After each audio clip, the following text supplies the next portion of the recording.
and welcome to this episode of Strange as It Seems, a podcast about history, occultism, espionage, secret societies, mystery, conspiracy, and weirdness high and low. The common denominator is that the topics all embody the strange, that is, something that's unusual or surprising in a way that's unsettling or hard to understand. The aim is to reveal and discuss, but without any definite expectation of explaining or proving anything. Because, more often than not, the closer you look at the strange, the stranger it gets.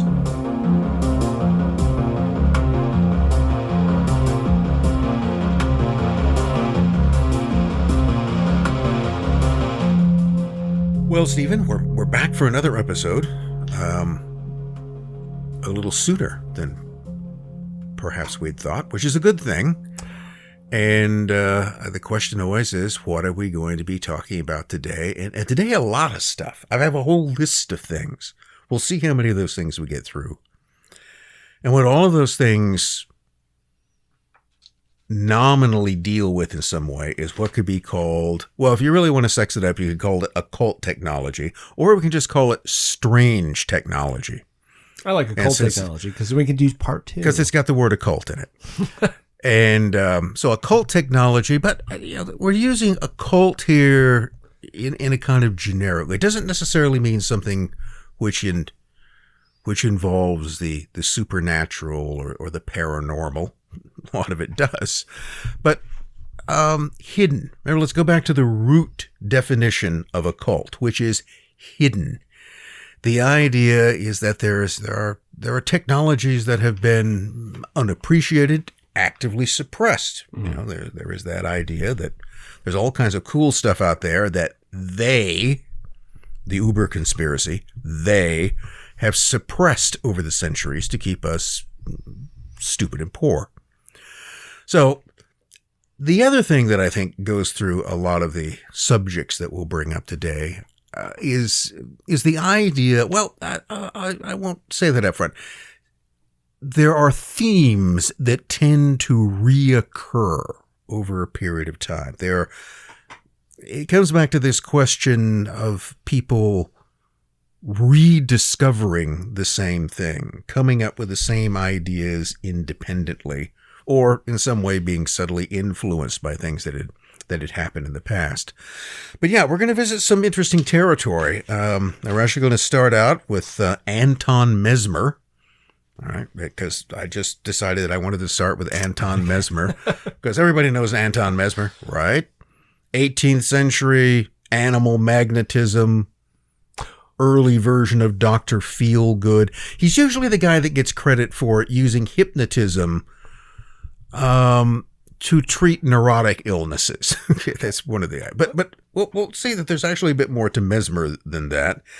And we'll go from Mesmer to things like the Sonora Aero Club, where people, did people have flying machines powered by some sort of mysterious green gas in California during the gold rush? I didn't know it was green. I didn't know what it was. It's green. Okay, all right. Why is it green? No one knows. I didn't know what it was. We'll see if we come into that. Well, we still don't know what it is, but apparently it was green. And then, of course, we'll touch on Nikola Tesla a little bit. We got to bring the commies in with Russian and Soviet Cosmism. Ah, good. And then there also a guy we'll look at is a fellow who's sometimes been referred to as the British Tesla, Harry Grindell Matthews. You sent me that name. I never heard that. Well, he's kind of faded into the background, but what do he and Tesla have in common? They both claim to have invented death rays. So that's one thing that brings them together. And they were rough contemporaries. And then there's Wilhelm Reich and his orgone boxes and his Lizzies and chains and the Nazi bell, and then Montauk and Andrija Puharich and Space Kids. And then all of this, we have to drop some of these things.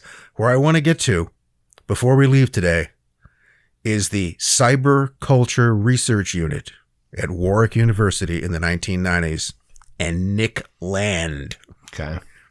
And time-traveling ghost lemurs from 60 million years ago and today. So we'll see what we do with this, but this is one of the things to look for or to listen for, because there's nothing to see here really yet. Is where the same sort of things begin to crop up. But before we do that, one of the things that you have to do on YouTube, and we're going to do here, I don't want to do it too much, and I feel self-conscious doing it, is to ask people who are listening to like and subscribe. Because again, we're slaves to the algorithm, and if we're going to do this, then you got to do the whole thing. So that, it's really, you know how the routine goes. You've done this elsewhere. So again, if you like what you're listening to, like it. If you don't, go elsewhere. Share it. And share it. That's another idea. And that's the way these things grow, and that will provide incentive to continue doing them. Well, I was telling you, there's a very nice comment that keeps showing up where this person is saying, I don't know why you don't have more subscribers. I don't either. So if you can help with that, as in share it to people who you think might find it interesting. My network has extended to only my kids and my wife, so I've done my part. I've mentioned it to everybody that I know. Well, that's good. I'm sure I've missed somebody. Somebody out there listening probably know that I missed them. I'm sorry, but now you're listening and you know about it, so you can do it anyway. So, strange technology, occult technology. And let's go back to Anton Mesmer. So Mesmer is another one of these guys who is a product of the Enlightenment of the 18th century. And as I think I've mentioned in previous episodes, one of the things about the Enlightenment is that it's generally seen as, well, this was an era of throwing off the residue of the past. It was the beginning of a whole, hate to use this term, but nothing else works, paradigm shift. There you go. It is a paradigm shift in history. And it's true in this sense that one of the things that you have growing by the end of the 18th century is what we now call the Industrial Revolution, the mechanization of the economy. The machine age begins to appear. And I think going back to a previous episode, we were talking about the delusion of the heirloom gang. And you had the fellow who believed that he was being tormented by a group of people who lived underground and were using nefarious machines like the heirloom to psychologically and physically torment him. So that's kind of interesting. As soon as machines begin to appear, they begin immediately worked into horror stories of one kind or another. They're not just beneficial, they're also being used to do terrible things. Well, we talked about Mary Shelley, right? Yeah. Last episode, exactly the same thing, right? Modern science is coming into existence. You have all these doctors who are getting bodies and, kind of suspicion around, this, I guess, occulted knowledge prior to exploration into these things. So it is a market shift in mores, right? And social mores and consciousness and this societal way of looking at the world. Well, you can look, the guillotine is something of an example of that. So the French Revolution comes along, 1789, and becomes quickly radicalized, and one of the decisions is that there are simply certain people in society that we don't need anymore, so we should mass exterminate them, and we should do so in as modern and efficient means as possible. And there are all kinds of very picturesque, time-honored ways of putting people to death, breaking them on the wheel, drawn and quartered. Yeah. That I think that's my favorite. Yeah, towards making this long, elaborate, sadistic ritual out of the whole thing, which you bring the family and kids to and make a picnic, and people did enjoy these things. Oh yeah, and the idea was to how to make killing someone both efficient and minimize the cleanup, because the whole thing about drawing and quartering is that there was a lot of cleanup when you were done, and to dispatch them to the other world, whatever that might be, as quickly as possible. And there's where you begin to apply reason and science, and you're still killing people, and perhaps doing so in a more sort of detached, diabolical way than you were doing before. But the 18th century is often seen as the age of reason. Everybody's doing sensible things, and that's just not true at all. It also has a huge occult aspect to it. Remember, it's the if you've got Montesquieu and Voltaire and Rousseau, I'm not sure that they're actually all poster boys for rationality, especially Rousseau. Yeah. But nevertheless, you've got the likes of Saint-Germain and Cagliostro and Anton Mesmer. So Anton Mesmer was not French. He was German. He was born around 1734. In the late 1770s, he makes his way to Paris. And by that time, he had already established a modest reputation for himself as an astrologer and healer. So he combined those two things together. There's a bit of occultism for you. Reading a person's chart, the relationship with the stars could perhaps give an idea as to why they suffered from particular illnesses. And in terms of the healing processes they developed, the primary one is one that has a very long history going back to it, and that's the laying on of hands. That's probably one of the first healing methods. Why? Why? Well, it feels good.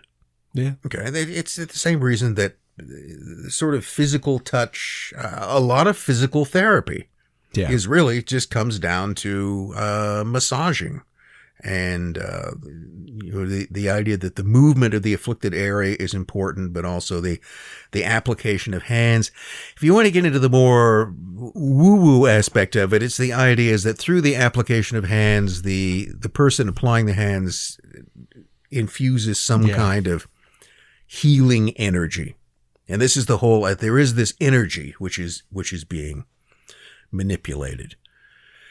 And this was an idea that Mesmer had come to, and that he thought there was an idea. He called it, his term for it was animal magnetism, which conjures up ideas in our minds. It doesn't really have much to do with animals or magnetism in the sense we think of it. What he was really talking about is that there was a kind of all-pervasive energy that infused everything. Like the Force? The Force. Okay. There you go. Well, that's where this comes from. And so there was this the energy that infused everything, and it flowed through the body, and it flows through everything around you. And you became ill, or the primary cause for illness was when in some way the flow of this energy was impeded. You know, you have blockages. Okay. There's all right. Now, does this begin to sound vaguely like chakras and chi? Okay. The Chinese concept, arguably it's originally of chi, which is this energy that flows through everything, and your chi is blocked, and you have to go and have that treated. Yes, it does sound exactly the same, and my argument would be is that fundamentally it is, except that Mesmer, so far as I can tell, had absolutely no knowledge or contact with Chinese medicine or Chinese. That may not, maybe he did. And maybe that sort of explains where he got these ideas. Because we don't know much about the early part of his life. That's true for a lot of people, even historically significant people, is that they're very often in their early life, you don't really have only kind of a vague idea as what they did. I mean, think of Jesus, for example. Okay. Life doesn't really come into focus until it's almost over. Yeah. The rest of it is that there's stuff going on out there for those previous 3 decades and a constant amount of speculation as to what that was because you don't know. So maybe Mesmer did have some kind of acquaintance with Chinese medicine and these concepts, or he just came to the same realization that others had come to before and since. Which raises the interesting question, if people keep coming up with this idea, if they seem to keep rediscovering something, are they actually discovering something? Would people be led to that kind of conclusion over and over again without there being some fundamental reality to it? I don't know, but it's an interesting question. So his idea was that everything depended upon the flow of energy, and that when the energy was blocked or impeded, that created illnesses, and the way was to correct that. This also reminds me of something else, chiropractic. Okay, much the same, and the alignment of the spine and the nerves, all of this has to do with restoring the free flow. The whole element in chiropractic is manipulation, okay, not cutting or just giving you chemical compounds to address it, but the manipulation of the body. And that's what the laying on the hands can be, which can be quite gentle or can be fairly rough. It can be like a wrestling match.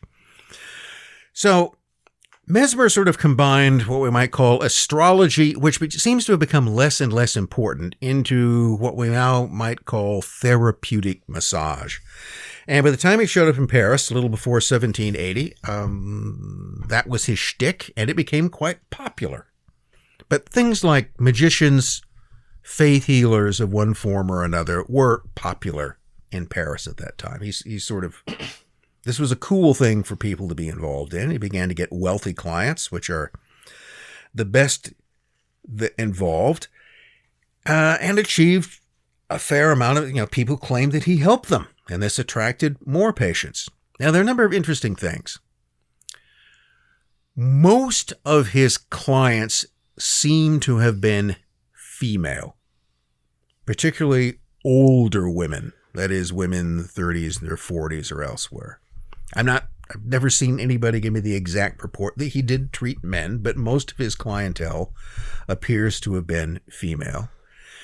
And this is where you often get the story that what he did was he treated psychosomatic illnesses with hypnotism.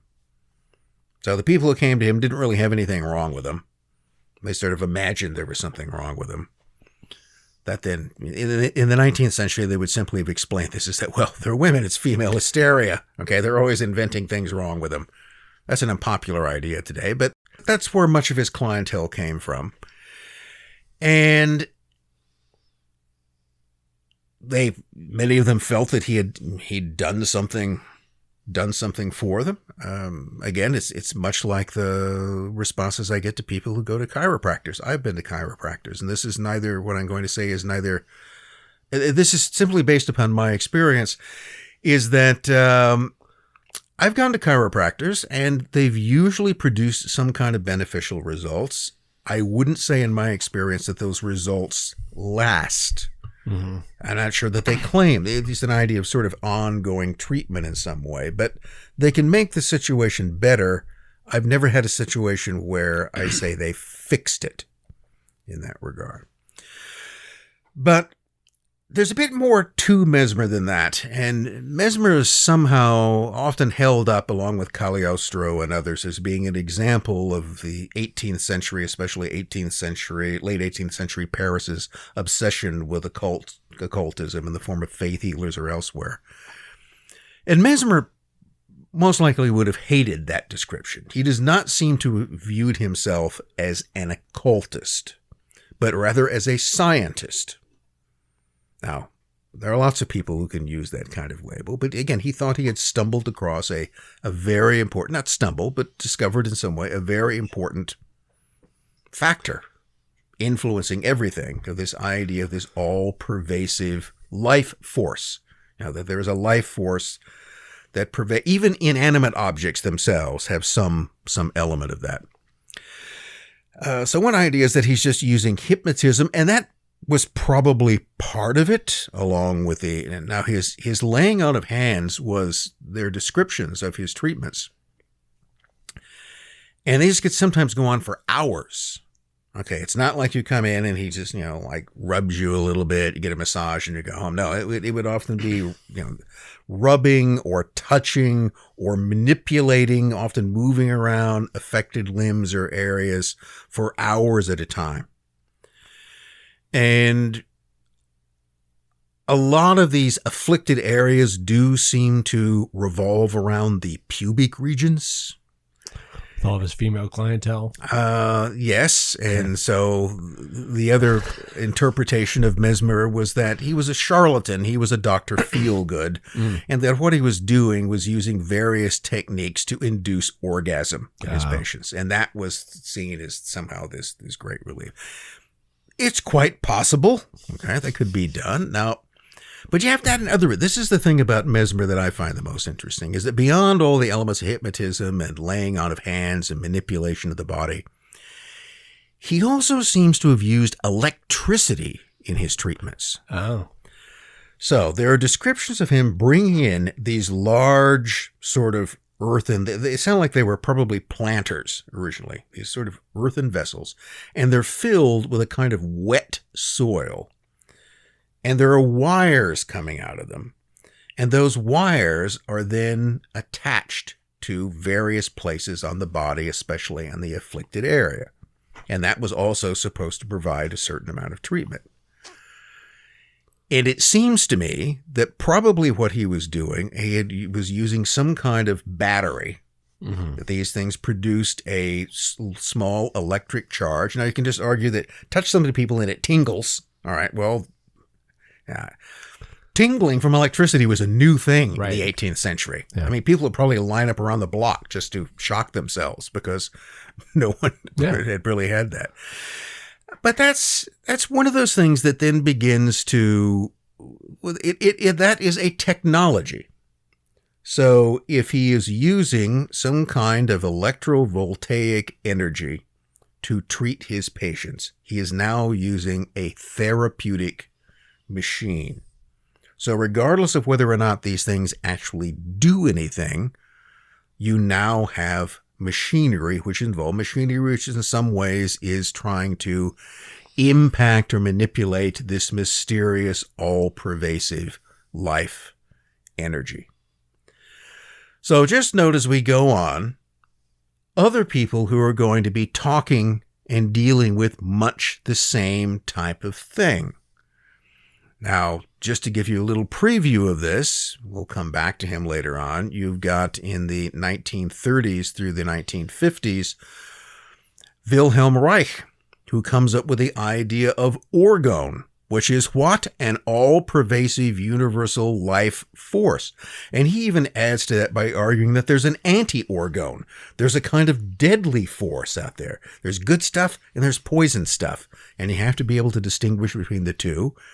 And then he comes up with this kind of elaborate refrigerator he puts people in to help them accumulate more orgone.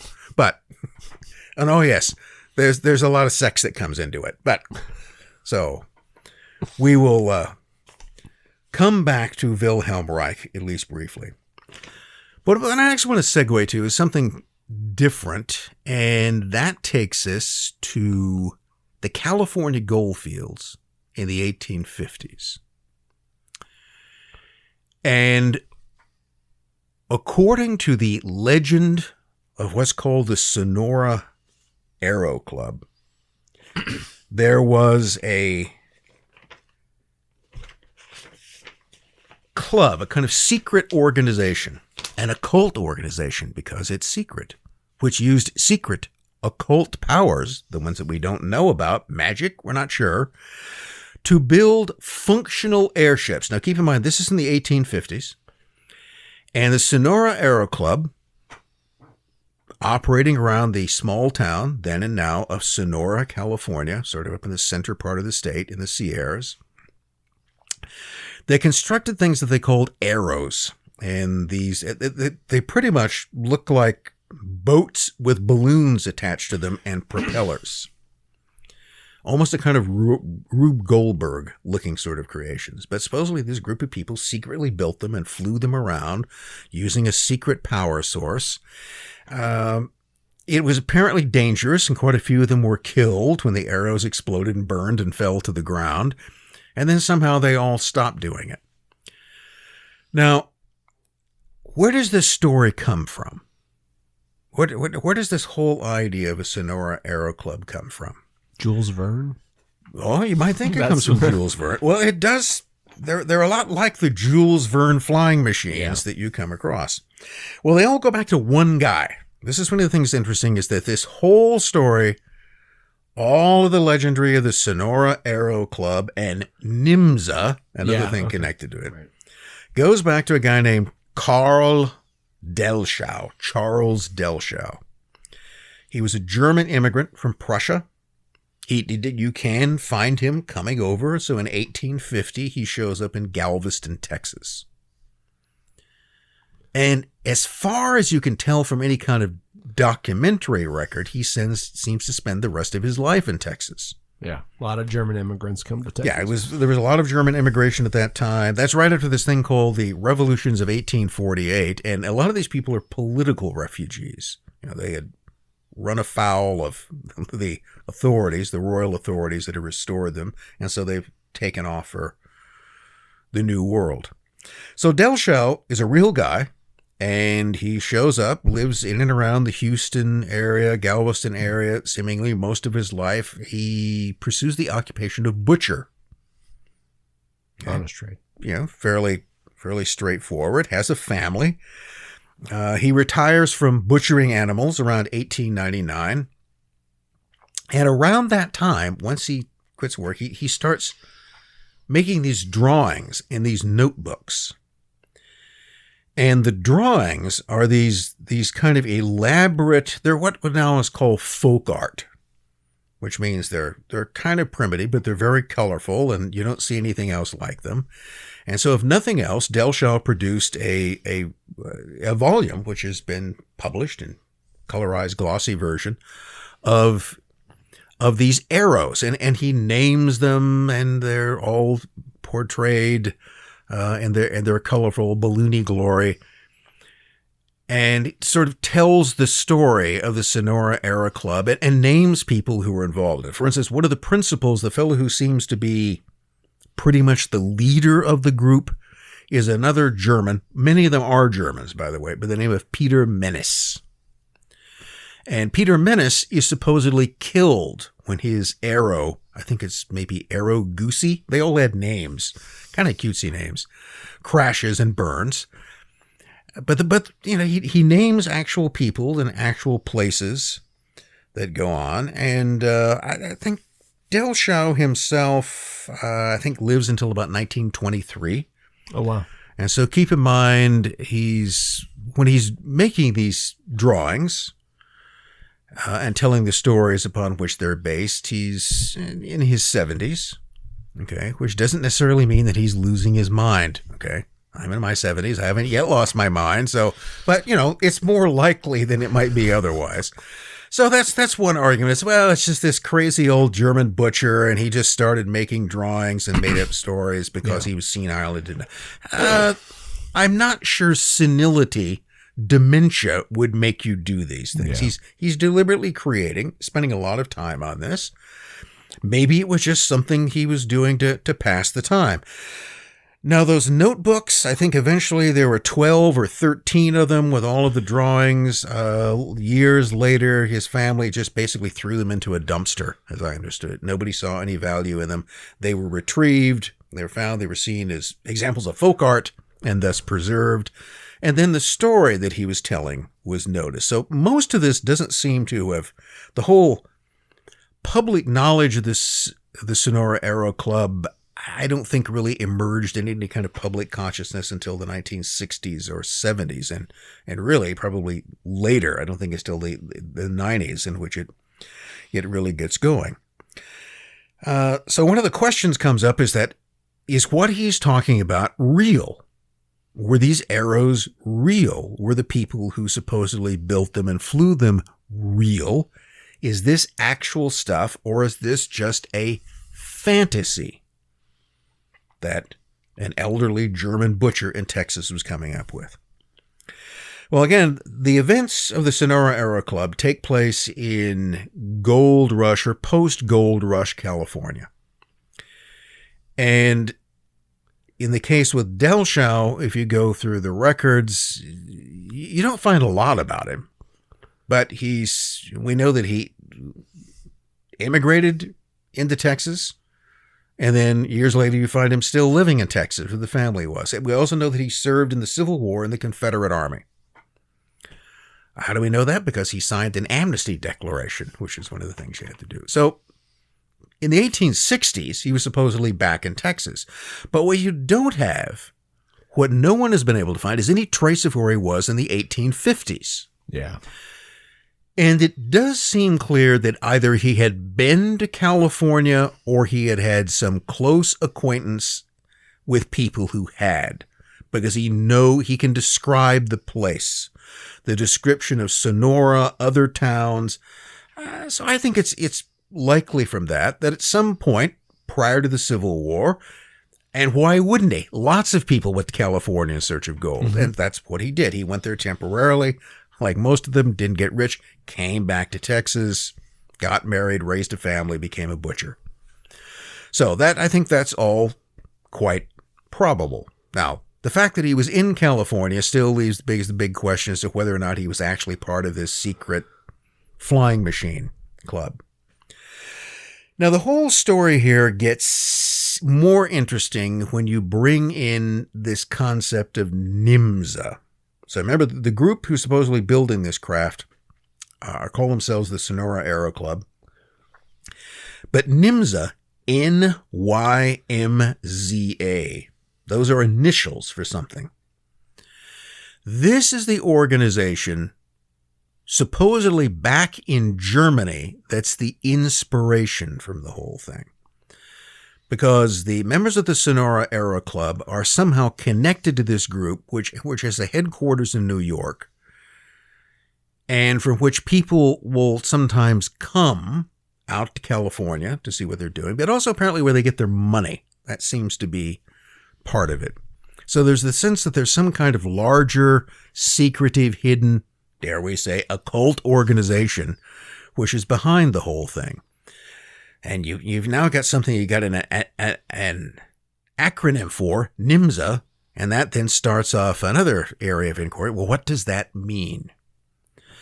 Now, there's a friend of mine by the name of Walter Bosley, which some people listening may have heard of, and Walter and I actually worked together on one book, and our interests often coincide in some areas and go in different directions than in other.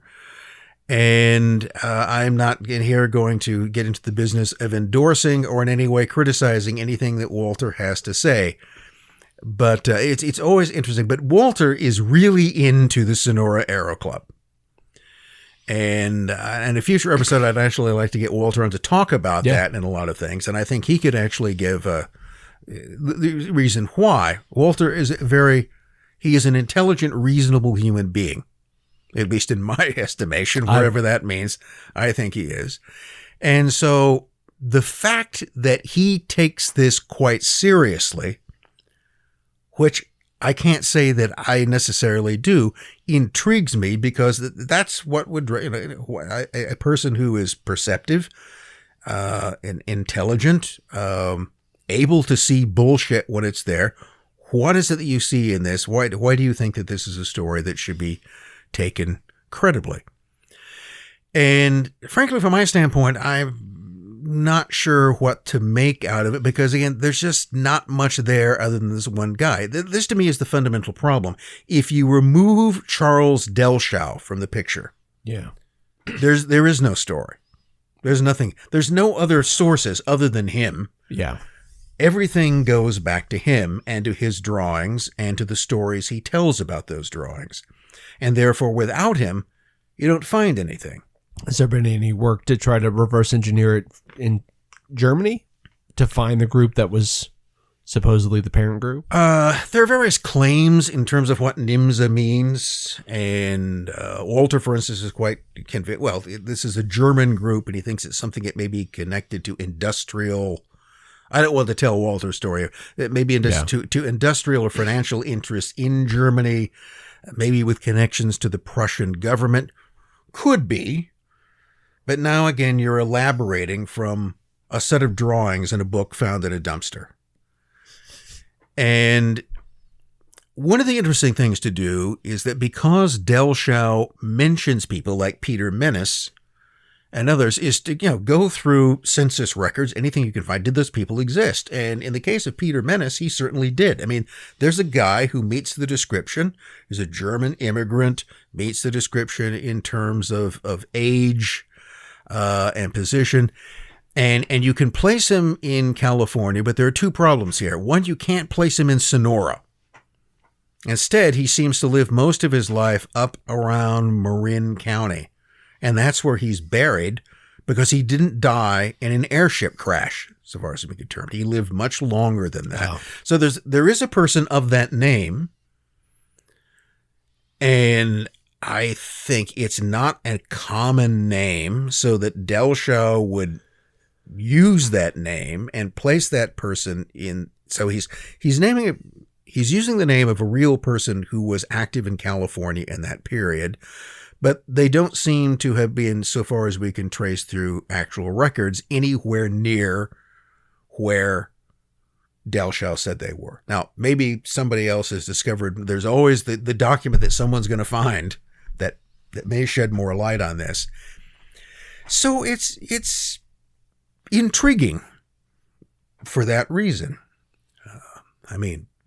Personally, I would say that probably this is just kind of a fantasy that Dellschau created out of some past experience, but maybe there's more there. Excuse me. It sounds like, I'm just imagining, maybe he did go out to the gold rush, out to the West Coast, and these are people that he met, and then in his 70s kind of makes up this elaborate story using folks that he met out there. Who happen to be Germans, and they all, get together because they are of like, they can speak to each other or something to that effect. And there's not much more to it. He does what a lot of people do, particularly if you use real people and real events in real places. Yeah. And then you create a fictional story. That's history. So real things, but you create fiction and you place real people in it. What about Paris, Texas, and all these? What about our Mormon? Well, okay. Now, one of the ideas is what might have set Dellschau off in this kind of direction. So it also just so happens that in the late 1890s, 1897, 1898. There's this whole spate of airship sightings, particularly across the Midwest. They actually occur in a number of places. This is sometimes called the 1890s airship mystery. And the descriptions of these airships usually tend to be quite similar to the description of Dellschau's Aeros. That is, they involve some sort of buoyancy device. They look like boats with balloons attached to them and propellers. And one of the things that had happened is that a number of these sightings are in Texas. Mm-hmm. And one of them, the most famous, occurred in April 1897. And there was a crash of something, the story goes. And the pilot was killed and incinerated and buried. And this was near Aurora, Texas. I thought it was Paris. Yeah, it's sometimes called Paris is a movie with Harry Dean Stanton in it. And It's also Kaczynski. Sad town. A sad town. And I'm not quite sure where Aurora is. Where's Aurora? I thought it was up there. It might be near Paris. I thought it was in the pain. But our mutual colleague Garth Baldwin was on the UFO Hunters in 2003, and he's an archaeologist. Went out there and dug, I think, in a cemetery. Yeah, with permissions. Didn't find anything, but no, nobody ever has. And so one of the stories is that it was in April, therefore it's a hole in April. And there are press articles about this. There was a crash. The pilot looked very strange. The body was burned, and this has been taken by some people as, again, more evidence that there was a UFO crash near Aurora, Texas in 1897. Or it was an Aero crash. So keep in mind, one of the things that Dellschau is always saying is that the Aeros had a tendency to catch on fire and crash. And now in 1890, so he probably would have read about this.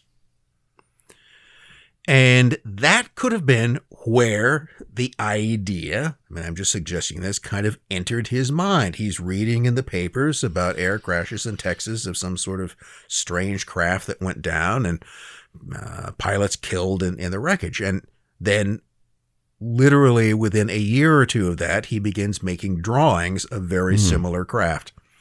So there is that kind of crossover between the two things. It raises a number of interesting questions. I mean, if you want to assume, let's just assume that there's some kind of basis for his story.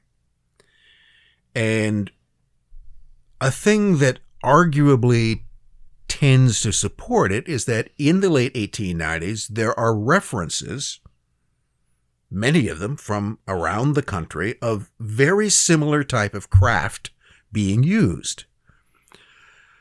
So did that just make him remember the experiences that he had had back in the 1850s? Was this some sort of technology that had been around that long and that it then somehow reoccurs? Now, there's still a lot of speculation about the 1897, 1898 airship. As we've discussed it, I think, in the first episode that we did in 1917, there are more mystery airships that show up in Utah. This type of stuff goes on a lot if you start looking for it. It's not that rare. So the key, the really sort of, well, occulty or hidden or mysterious part of this whole airship thing. Now, the airships in themselves don't strike me as that fantastic. People had understood buoyant gases. Remember the Montgolfier brothers, also in Enlightenment France, or who created balloons and went up in the air, and so that was entirely possible. So people understood the idea of buoyant gases. They understood the concept of balloons, and also of propulsion. So if you were going to build some sort of buoyant, some sort of early form of a dirigible, it might very well look like that. So in terms of the technology which is used in the craft, that's all pretty much within the reach of someone in the 1850s and certainly in the 1890s. Well, they're using hot air balloons, I thought, for reconnaissance during the Civil War. Yeah. Right? Yeah. Okay. So this is technology that's out there. It's just a matter of, the problem isn't the buoyancy, does it seem to me. You can get hot air or you can get hydrogen gas or something else. Now, before I miss this point, the key or the interesting thing about the Sonora Aero Club and the NYMZA craft is that they use some kind of mysterious gas that they call NB gas. No description as to what NB stands for. Probably something in German. And this NB gas, as memory serves me, is also green. And it's actually they create this thing they call the Suppe, the soup. And so they mix, they've got like cauldrons and they're mixing up like medieval witches had a say. They're mixing up all of this green stuff and it creates this NB gas, and the NB gas is what provides them with the buoyancy, but also seemingly the propulsion as well. Because the thing about these craft in the 1850s is that, well, in the 1890s, you've already got internal combustion engines. You got a machine, you can put a propeller on it, you got fuel you can put in it, and you can push these things around, all within the range of existing technology. So the NB gas, and I may have seem to provide both buoyancy and propulsion, and this is the kind of mystery substance. So, but I don't see that in and of itself is necessary in order to create lighter than air craft. So the Sonora Aero Club and the NYMZA business remains another one of these intriguing. It's one of these things that to me exists in that gray area between some fact and creative fiction. But it certainly has created the belief in the minds of many people, and I think Walter Fairliffe is one of them, who tend to believe that there's an actual reality to this type of thing. It has taken on a kind of reality. And so now there have been two NYMZA cons. There are now conventions that are held in Sonora about this event that really all goes back to this one guy. Although there are more elements you can get into. But remember, no Dellschau, no Sonora Aero Club, no NYMZA. And my argument, again, isn't against its existence. It's just that I don't see enough to be convinced it exists, but I am convinced that other people are convinced that it exists. Now, here's a tricky question leading up to where we get into Nikola territory and the concept of hyperstition. And hyperstition is simply a fancy word for that you make things up and then you pretend that they're real, and then they become real. Mm-hmm. So, moving on from NYMZA and the Sonora Aero Club, that sort of then brings us up to briefly introduce the idea that also in 19th century Russia, you had a variety of, you have lots of thinkers. There's a fellow by the name of Nikola Fyodorov. And Fyodorov was very interested in things like death. Death was a problem. Okay. Generally, people didn't want to die. And if there was just some way that we could either get rid of death or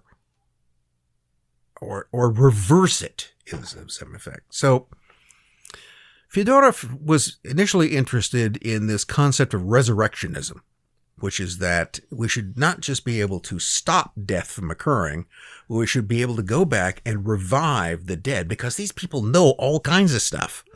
I mean, think of it this way. If you could just bring Charles Dellschau back, he could answer all these questions about, well, maybe, or he could continue to lie about it. Who knows?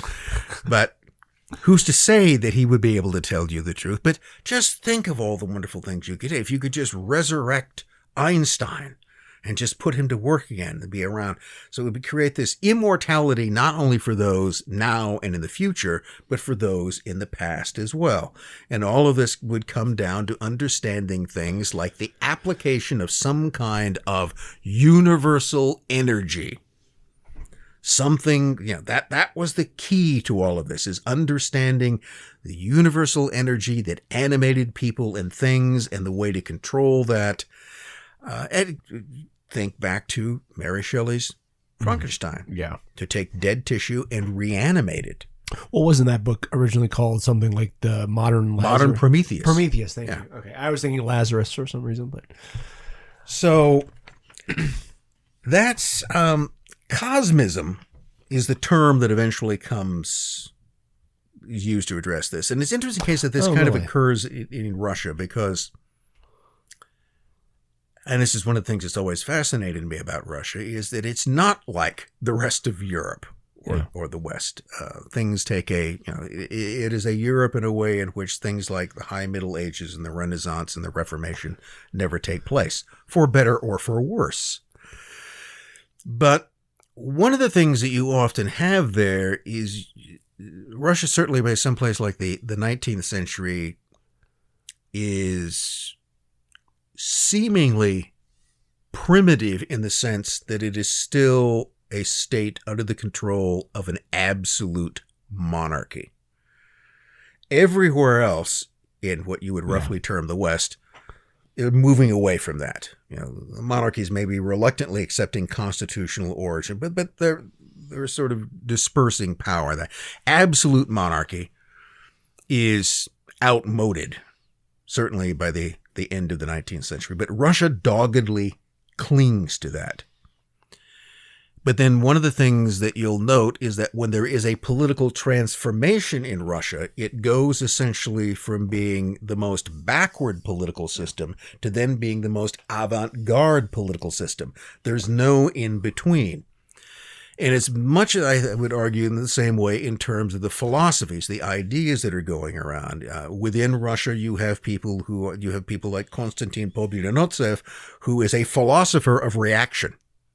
Oh, really? Pobedonostsev is the guy who comes up with the philosophical basis as to why autocracy is good and must be maintained, and why democracy or any kind of constitutionalism is bad.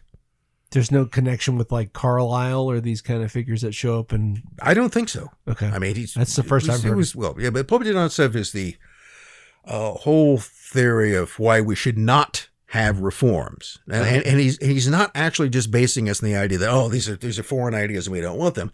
He makes these, he has a training in law, and he makes these kind of lawyer-like arguments as to why doing things like giving people the vote to vote for things is just a horrible, horrible idea. Okay. Autocracy is good. Yes, this is the interesting thing about it. It's difficult not to read Pobedonostsev and not find certain things to go, you're kind of right about that. Anyway, yeah. Not entirely, but, maybe he's got a point there. And he does. He does make sort of, particularly in terms of the power of the press and sort of whipping people up. Yeah. The press is just, is inciting a mob. That's basically what it's for.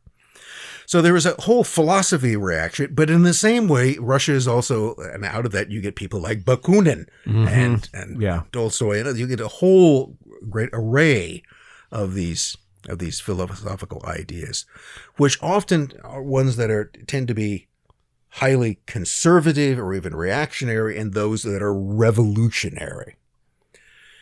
And you don't get a John Stuart Mill playing an important role in Russian philosophy. So that's one of the things that makes it kind of intriguing. So it's interesting that this concept of cosmism.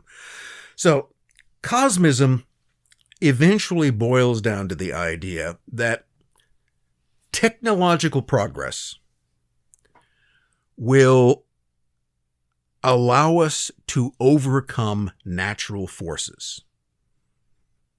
Now, also through our study of nature. But, science, progress, technology itself will allow us to control nature. And then once we control natural forces, all those natural forces, most importantly by understanding and controlling the basic energy force that permeates all of creation, we'll then be able to resolve the problem of death. And the ultimate goal will be immortality. And not just immortality, but also the resurrection of the dead. Now, you can almost read this as a kind of religious millennialism. That we will come to we will create a paradise in which no one dies and in which the dead return to us. Well, it sounds like this is how I can see how the foundations of something like communism or scientific governance, right, would be appealing if you have a large swath within Russia. That's what year is this? When does this start kicking off? Well, Fyodorov dies in 1903. Okay. He influences a whole series of other people, and I'm trying to reduce it down to his hand. But Fyodorov seems to get the role. I think he's born something like 1829 to 1903, so very much in a 19th century figure. But one of the people he influences is a fellow by the name of Konstantin Tsiolkovsky. And Tsiolkovsky will, I think, live until the 1950s. He was born in the 1850s, maybe not that long. He might die in 20. He's born in the 80s. He's born a generation later. And Tsiolkovsky will live on into the Soviet period. And he will add to this the whole idea is that another thing that we need to do is to colonize space. So he begins talking about the idea of creating space. Technology will allow us to overcome the limitations of space travel, and our destiny is to become immortal and to go out and colonize the stars before Elon Musk came along. So this is one of the ideas with Tsiolkovsky. The active promotion of space travel. And I think it's interesting that by the early 20th century, as far as I know, one of the few places I've actually seen people actively talking about space travel is in Russia, which in other ways, again, would be considered to be technologically backward in other respects. So The idea of cosmism, of this all-pervasive force, of the destiny of the human race is to colonize space and to become immortal, to become essentially. By the way, I'd also say that this is in the occult aspect of it. This is the alchemical millennium. Remember, this is what alchemy aimed for, was through the understanding and manipulation of physical forces, through the magic of things and their manipulation, one would achieve the great alchemical work, which was immortality and godhood. And this is pretty much what the cosmists, well, it's not pretty much, it's exactly what the cosmists are saying with different words in the 19th and early 20th century.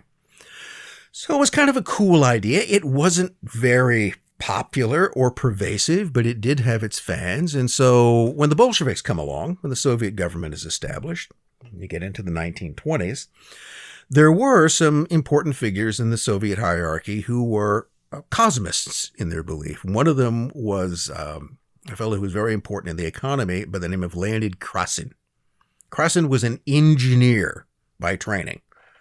That was a man whose technical training is in building and applying machines. Yeah, no shade to engineers, but they do think in a very different way. Everything is like building something. It's a girder and panel building set. Yeah. And then another, though, was Anatol Lunacharsky, who was essentially the People's Commissar for Enlightenment, which essentially meant for education. But it's interesting that both, early on, one of the people that you have in control of Soviet education, and Krasin, who is an engineer, who is also heavily involved in negotiating things like Soviet and foreign trade deals. He's very influential in the early 20s in establishing trade between the USSR and Britain. That he's part of this as well. And an interesting sort of test for this whole idea is in 1924, when Lenin, father of communism, dies. Mm-hmm. And Lenin's, I think, 53, 54? He's not terribly old. His death is early. And this is a huge shock, even though people who knew him knew this was coming for some time. And so the watchwords that the Young Communist League, the Komsomol, they coined a slogan after Lenin's death, and it's that Lenin lived, Lenin lives, and Lenin will live. Oh. Now, some of the cosmists, like Krasin, thought that was a kind of call to arms in this case. And one of the questions is, well, what are we going to do with Lenin's body? Because are we just going to bury him? That was one idea. Well, he's dead. Let's bury him. Well, no, can't be that simple. He's the father of the revolution. He's the biggest thing since Christ, Muhammad, whatever you want. And so we can't just bury him in the ground and let his body decay. It has to be preserved, which, keep in mind, it still is in its pyramid-like tomb in Red Square. Except, note this, look at it closely. It's not really a pyramid. It's not even a step pyramid. It's a series of cubes inside another cube. We'll come back to that. Why cubes? So, the decision was made, roughly, that Lenin's body needed to be preserved. And here is where Krasin and others became part of a thing called the Immortalization Committee. So the committee that was appointed to decide what we're going to do with Lenin, how he will be preserved, was the Immortalization Committee. And the presence of Krasin and other cosmists on this Immortalization Committee meant that they were not just interested in preserving his dead remains, they were interested in bringing him back to life. This was their ultimate goal. Zombie Lenin. He was going to be, because this would prove what would be a greater evidence of the superiority of communism. What would convince the whole world just to throw in the towel and go, okay, where's the red flag? I'm in on this. Is to bring Lenin back from the dead. Yeah. Now, they didn't know exactly how this was going to be accomplished, but they did, as cosmists and engineers, as they saw it, believe that it was possible. It was just a problem that you needed to work on and solve. And until we do that, we need to keep his body so that it can be restored, because you can't bring him back from the dead if you just allow him to rot away. A lot of the energy out of the Immortalization Committee, a lot of the air in it, let's say, got let out in 1926 when Krassin died and was not immediately revived. And things kicked around until 1929. Stalin's kind of the man in charge, and now the whole question gets revisited, and the question was, well, what have we got here, guys? Well, what we have is a very expensive pickled corpse, because they decided that chemical embalming would be the way to go. And, well, we need to put him somewhere, and so there were different designs for the tomb. The initial one was just going to be an ordinary looking pyramid. But then you eventually get this guy, an architect, who was strongly influenced by cosmist beliefs and by other occult ideas. There's also some theosophy in his background, as that seems to be the case with virtually everyone in that period. Alexei Shushev, and he's the guy who would eventually design Lenin's tomb as a set of cubes, because he believed that cubes were a kind of magical or special shape that could transcend the three dimensions. And that if you arrange them in a particular way, that cubes could encompass the fourth dimension. And his idea was that if we build the mausoleum in a particular way and we place Lenin's body in it, it will then be encased in the fourth dimension where death does not exist. Nice. And therefore, Lenin will never not be alive or dead. He will be exist. And that's, in Shushev's view, where he is today. Did Stalin buy that? Almost certainly not. He just wanted the corpse, put in the tomb, make some sort of pilgrimage thing out of it. Don't bother me with this fourth dimension stuff. But the whole idea of cubes as being a gateway to the fourth dimension there was also an attempt to popularize the idea. A common thing in Russian Orthodox homes, if you were religious, was to place an icon in a corner of the home so that the icon could sort of look out over the room and protect people. And an idea that I think it might have been Kazimir Malevich, who was another sort of artist who was influenced by these ideas. His concept was there should be a whole Soviet campaign to replace icons with cubes, with a Soviet cube. And so in the corner of your room, there will be a little icon holder, but it will have a cube on it, which will be encompassing the fourth dimension. So you can try this at home. Get a cube, stick your hand in it, and apparently in the fourth dimension. Well, but nevertheless, this concept of all-pervasive energy, the control that technology is the great liberator. That through this we will eventually solve all physical problems, the most important of which, the most troublesome of which, is death itself. Now, let's go back a little ways, though, to maybe the most, best-known mad scientist of the 20th century. Although a lot of people wouldn't call him a mad scientist. They would say he was a very sane scientist, an unappreciated genius. And I'm talking about Nikola Tesla. Now, one of the interesting arguments about Nikola Tesla is that, was he a Serb or a Croatian? Because both countries like to claim him. Ethnically, he was a Serb who was born in what is now Croatia, but when he was born there in 1856, it was the good old Austro-Hungarian Empire. Now, Tesla was a real, largely self-taught scientist, engineer, and inventor, whatever term you want to apply for him, and probably his single greatest contribution to the modern world is AC/DC power. Is alternating current. He competed with Thomas Edison and eventually won that battle between those two forces. But he had lots and lots of other ideas, and this is often what I've sometimes called the Tesla cult of personality, which exists today, argues that all modern problems would be solved if only we had developed Tesla's ideas. And Tesla had all kinds of inventions.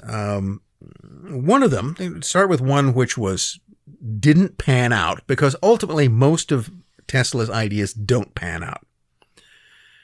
So his alternating current was his great success. That's what brought him attention from men like George Westinghouse and others who would invest, because his inventions are going to go nowhere unless someone invests in them. And this became his fundamental problem. So a good example of that was his idea of creating wireless telegraphy, but also the wireless transmission of energy. So Tesla was very big on resonances. His whole idea was that, again, there was an energy, excuse me, I'm taking a drink of water here. That energy was something that pervaded, it was all around us. So the Earth, he saw as a giant battery. I mean, it's got poles, and it is kind of magnetic. And that between these poles, there are flows of electromagnetic energy. That is all, as I understand it, quite true. These are telluric currents. They are real. They're very low power, but they do exist. So there are, in this giant rock magnet that we live on, all of these, electromagnetic currents, sort of rivers of energy that flow back and forth. And what Tesla thought, and I think he may very well have been onto something, is that there must be, even though these telluric, these earth currents are, let's say, very low voltage, they exist and they could be accumulated and amplified. And the way to do that, he thought, was through finding the right resonance. And Tesla's very big on the resonance among things. And an interesting thing is that he thought the numbers 3, 6, 9 played an important role. As far as I can see, he never explains exactly how. This is, again, where Tesla begins to veer off, dare I say, into mysticism, into the idea of some kind of hidden power. And 3, 6, 9, significant numbers, goes all the way back to Pythagoras, Mr. Math, the guy who got this whole arithmetic thing going. And also numerology, numeral mysticism. But Tesla held 3, 6, 9 in a kind of mystical awe. And he would say that if you just understood this formula, it's a kind of formula for everything, and that 3, 6, 9 is the means through which those numbers, or the manipulation of those numbers, in some way is the secret to controlling all of this force and to manipulating these resonances. So about 1901, he takes some of the money that he had and he gets investors, the biggest of which was J.P. Morgan, not a bad investor to have. And he goes out to the north shore of Long Island, to a little town called Shoreham. He buys 200 acres of property, and he brings in workmen to begin to build a tower, the Wardenclyffe Tower.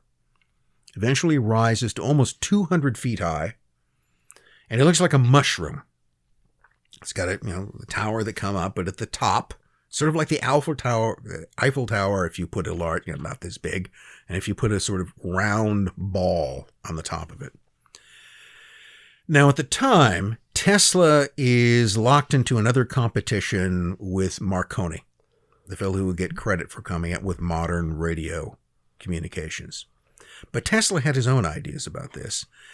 And one of the things that you needed for radios, for transmission, was a lot of power.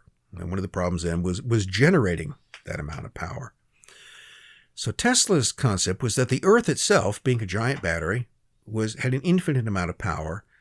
And if you could tap into that and focus and amplify it, there would be an unlimited amount of, wait for it, free energy that could be used to broadcast messages, but could also be used to broadcast raw power itself. The transmission of electrical power without lines. Now, in some way, if you think about it, I think what Tesla, I don't know whether you could say that he imagined it, but one of the things this is talking about is that today we're surrounded by what? Everywhere. cell phone towers, broadcasting bands of electromagnetic energy, which tend to power all kinds of that phone, which your life has now become largely dependent upon, is powered by all of this invisible stuff coming out of these towers. So I can't really say that that's what Tesla himself imagined, but maybe in the dream behind that imagination, without even knowing what it was he was imagining, that much has certainly, it's not being drawn from the earth, but we are now the power broadcasting tower is now everywhere, and they're all around us. So Tesla's main goal was to come up with this tower as a means to create radio transmissions that would cross the Atlantic. And that's what it is that apparently that Morgan and other investors were most interested in. They wanted a practical system of radio communication that would not be dependent upon wires. This sounded like a good idea. But Tesla also had a greater agenda about this, and this was the idea that once you can draw this energy out of the earth and focus it and amplify it and direct it, you could then just simply have a means to power machines all over the place. This is something that he'd experimented with back when he had a lab in Colorado Springs. And he could even use at short ranges as Tesla coils, which could produce vast amounts of electromagnetic energy. At least relatively short ranges could begin to remotely power devices. And of course, people claim that he did all kinds of things with these things, and like time travel. We'll get to that in a minute, but not yet. So the Wardenclyffe Tower ultimately was a failure. One, it cost a lot more money than it should have. It never successfully really transmitted any kind of radio messages across. And the general story that you get is that, Morgan withdrew, and this did happen. Morgan in 1906, 1907 pulled the plug on the money. And Tesla was never able to find any other investors to take up the slack. The land was eventually sold off, and in 1917, the tower was torn down for scrap in order to pay off part of his debts. So that was the kind of sad fate of that experiment. And the story that is usually told is that Morgan lost his interest when he asked Tesla the question, where do I place the meter? Okay, if this thing's going to produce all of this power, then how do we meter it and sell it? And Tesla said, well, you really couldn't. There would just be an unlimited amount of it, so there would be nothing to meter. And, that's supposedly what killed the interest of a businessman. Now, there are people, Joseph P. Farrell is one of those, who argue that no, that whole story is BS, which it could well be. And it makes an interesting argument is that from a business standpoint, Morgan and other investors could have made a fortune without placing meters. They could simply have made a fortune by owning and licensing the technology. If there was valuable technology there, that owning it and licensing it would have been the way to do that. I think it's probably more that the projects just ran over. It ran up. It's the same story you find in so many cases. It went over budget and over time, and it produced no results. And the people who were getting money into it simply decided they could put money more profitably into something else, because generally they want a return on their money quickly. But the Wardenclyffe experiment shows, the sort of failed Wardenclyffe idea showed the direction that Tesla was going. Now, one of the other things that's sometimes mentioned about Tesla is that he invented a death ray, or claimed that he did so. And I've most often seen this reference to a claim that he made in the early 1930s, where he talked about, yes, I'm developing a device that will be able to, through, again, focused electromagnetic energy, we'll be able to do things like cause airplanes to crash. We'll be able to stop the engines and ships. That if you mounted these devices along the coast of a country, the U.S., for instance, it would become completely defensive. No one could attack you because you could simply stop their machines of any kind in the tracks. And you could even use this energy to disable human beings focused. It's a bit like microwaving them, I think. Yeah. Okay. You get into this idea. You can do this to make their soldiers sick and to cause their planes to fall out of the sky and their ships to stop at sea. But actually, if you go back, he was claiming he could develop a death ray as far back as 1915. Now, what happened in January 1915? Well, World War I had just started. Yeah. And I think one way to look at this is that if you were an inventor and you wanted to attract investors into putting money into your activities, telling them you could come up with a death ray in the beginning of a world war, it was probably a good way to do that. And the idea, it sounds a bit like, in 1934, he called this invention the teleforce. The tele was this force that could be directed over a distance. Directed energy weapon? Directed energy weapon is pretty much what he's talking about at that, which again, eventually kind of pans out. Right. He was talking about something that would come, it's never amounted to that much, but it'd come into being.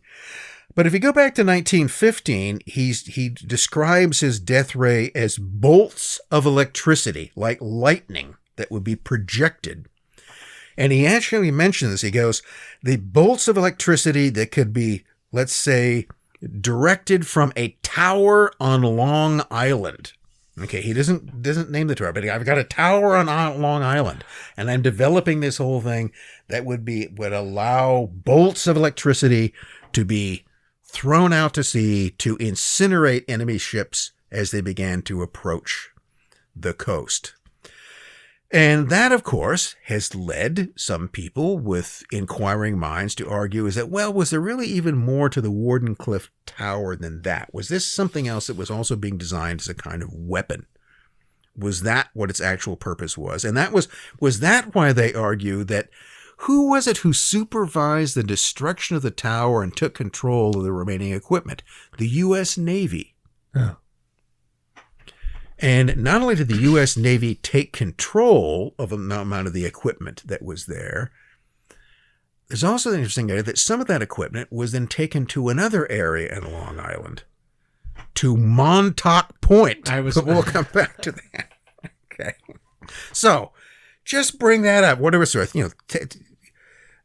Tesla is talking about inventing a death ray. The Navy eventually dismantles his tower that was somehow connected to that and then moves some of it out to Montauk Point, where more mischief will ensue. I mean, maybe again, that's just all some sort of crazy mythology, or maybe not in that regard. But the most interesting failed or non-material, maybe invention that's ever been credited to Tesla is a thing called the Temporiscope. And that was supposedly his time machine. Now, there's some real problems with this. And one is whether or not he ever actually invented something called a Temporiscope. And I have not made a deep dive search and through all of Tesla's papers see what's there, but I've never found a reference in anything from him where that term is ever used. So I think it is possible that this is another kind of hyperstitious invention that comes up. So the main place I've seen a reference to it is in a website and materials from an outfit in Belgium called the Cernateum, the Museum of Supernatural Objects. So this is a museum that claims to have very supernatural and haunted objects. So there's got to be something cool about them, or you wouldn't have them in the Museum of Supernatural Objects. And one of these things supposedly is a broken model of the Temporiscope, which looks pretty much like a fancy typewriter with a lot of large old battery cells and tubes attached to it. A rather interesting device, considering this dates back to 1910. It was kind of state-of-the-art for that day. So my suspicion is that this is a gaffe. It's just an invented object that there was never any kind of Temporiscope, but there's a story behind, and it's just a thing that was, it's an old typewriter with a bunch of wires and bells and whistles added to it, and you said this is an invention of Nikola Tesla. That's more than likely the case, but again, you don't know. Now, the story goes like this. In 1910, there was a world exhibition, a kind of World's Fair held in Brussels, and Tesla, as far as I can tell, was there, and that he brought an example of this machine, this Temporiscope, and he demonstrated it. Subsequently, it was damaged or destroyed. I mean, almost all of the prototypes of this machine were supposedly destroyed in one format, which is handy because you just got this one broken one here that you can't make work. But here's the intriguing thing about it. And this is what sort of catches it. How did this thing supposedly work? Well, through concentrating and focusing energy, you were able to create something. Some people have speculated it was something like a mini black hole. I don't know. But what the Temporiscope basically was, is it was a transtemporal fax machine. So the machine existed here and now. Let's say in Brussels in 1910, he's got an example of it sitting on the table. Now, so long as something hasn't intervened to destroy the machine, it will still exist 10, 20, 100, 500, 1,000 years from now. It could exist forever, for thousands and thousands of years. And the machine is capable of communicating with itself across time. This is that Dennis Quaid movie, Frequency. Yeah. Okay. That's probably where they got this. Or someone else just, in some fever dream came up with the whole idea. So supposedly he demonstrated it by putting, writing messages on rice. It couldn't really transport any kind of significant material, but it could send a tiny little message written on cigarette paper or maybe a burnt match or two, and it could move them up a few minutes ahead in time. Okay. Now, it couldn't go back, because the machine can only communicate with itself, and since it didn't exist prior to that time, you can't go into the past, but you can, and the basic thing is you could send messages back and forth in time. Someone could put a message and they could send it back to the machine in 1910 or whatever and go back and forth from there. Now, that again offered tremendous advantages if you were able to do that. I mean, just think of what the potential of finding out what the sports scores would be on every game played everywhere in every game for all time in the future. The amount of fortune that could be amassed in the future by simply winning those bets, not to mention stock predictions, and if you would know what was going to happen. And that then presents the intriguing idea that if such a machine actually existed, that you could begin to manipulate past events, because you would have someone in the future who would be telling you this is what has happened, and with that, then this gets into this weird time loop thing here. I mean, wouldn't the future already be affected by anything you did in the past? Could you actually change it? Well, the argument here is that you can. You can mess around with it. Okay, time is not fixed.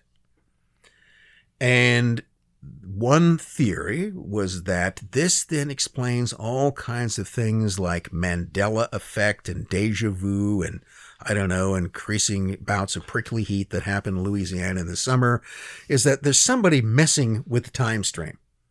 Why things don't seem to be quite like they were before, because someone had used a Temporiscope to send a message from the future back to the past, go, you need to change this. It's just like an engineer somewhere else that you need to make these kind of adjustments so that we will get these kinds of results. We want to engineer the future by engineering the past. It's a spooky sort of idea. And which has just also always left me, while I think this is probably something that, at the most, Tesla might have toyed around with the idea. Did he ever actually produce prototypes? Did any of them ever work? But then you can think of, how threatening that would be to a lot of people, and who would want to get into control of that, and is there more than one machine, and who has them? And then began to imagine the idea that the technology gets out, and you've now got different groups with Temporiscopes. So it's World War II. The Nazis have a temporiscope. Stalin has a temporiscope. The Western Allies, the Brits or the Americans, have their own temporiscopes. Maybe the French have a temporiscope.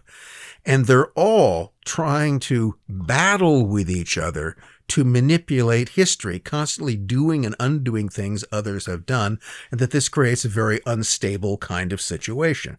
That is, that it ignites a time war. So keep that idea in mind. Now, that sounds like a really good screenplay to me. Van Damme's Time Cop, just saying. Yeah, and I've tried to imagine how you would do that. And I actually will admit that at one point I made an attempt to actually plot out how one would create a screenplay of all this multi-sided time war and it just got too complicated. Okay. I don't know. It would be difficult because you're going constantly back and forth in time. But that really is, of all the things that have been credited to Nikola Tesla, that's the idea, even though it's most likely fallacious, it's most likely an invention, is the most intriguing of the lot because it offers the greatest potential for potentially changing the whole, everything that we know about reality. Do you know when that idea that Tesla, the Temporiscope was 1910. So, well, when does the story start to show up, you think? Story starts just the Certinaeum stuff, probably 1990s. Okay. I think. It just sounds a lot. I didn't know his stuff ended up at Montauk as well. And one of the stories, I've heard many stories about Montauk, is they have a chair and you can see into the past or the future. Well, we'll get there. Okay. What was supposedly moved to Montauk were just some of the dynamos and the equipment. Okay. Because one of the things that the U.S. Navy did during World War I, Montauk is out at the far eastern end of Long Island. It sticks out into the Atlantic. It is an excellent place for putting radio arrays or radar, whatever you would want to have. Those are all things. So that's where you would have it. There was a lot of power generating equipment at Wardenclyffe, which was no longer used, and some of that was moved there. And it was also a place for the Navy carried out some experimental work in the 20s. And then later on, it was turned into an air base. So there is a long history of, there is a history of a military presence at Montauk that goes back to the Spanish-American War, because there was a camp for sick soldiers coming out of Cuba with yellow fever, and that's basically where they were sent to die. Wow. Okay, so there was a military hospital which was established as far from New York City as you could get. But then there's also a whole electrified railway, which runs the length of Long Island, which goes all the way out to Montauk, all based on Tesla's alternating power system. But that's what was, it's nothing, it sounds like pretty much what you would think. We got some dynamos, some other generating equipment here. Rather than scrap it, we'll just take it and use it there. But you now have powerful electrical generating equipment, something which is able to produce a lot of power. And that was also one of the things about before leaving the whole idea of the temporiscope, the more power you could put into it, the more matter you could transfer back and forth. So instead of just imagining you're just transferring information back and forth in pieces of paper, you could now begin to transfer eventually people. All you would need was sufficient power in order to send a person into the future. So, we'll come back to that idea in a bit. So, Tesla never really recovers the influence that he had. In some ways, sort of science and other things kind of left him behind. He dies in 1943 in New York City. He liked feeding pigeons. And one of the things that's often noted is that the FBI swept in a couple of days after his death and swooped up all of his papers, which they kept under wraps. Probably, that seems to be I don't find anything too bizarre about them doing that. He was a well-known inventor, and there might be something useful there. Were they hiding secret time influencing technology? Maybe. What I find most interesting is the MIT professor that those records were handed to, a guy by the name of John G. Trump. Does that name sound familiar? Who just happens to be the uncle of our current president. Now, make of that what you will. Now, the reason they were given to John G. Trump is because he was an MIT scientist and a person who was deemed interesting, deemed suitable. Now, did he somehow learn something in his secret study of Tesla's records that then influenced the future career of his nephew? Not that I can see, actually. I'm not sure I can attribute anything Trump has done to Tesla technology, but maybe I'm overlooking something. Well, wasn't Trump tied up in the kind of the Vannevar Bush,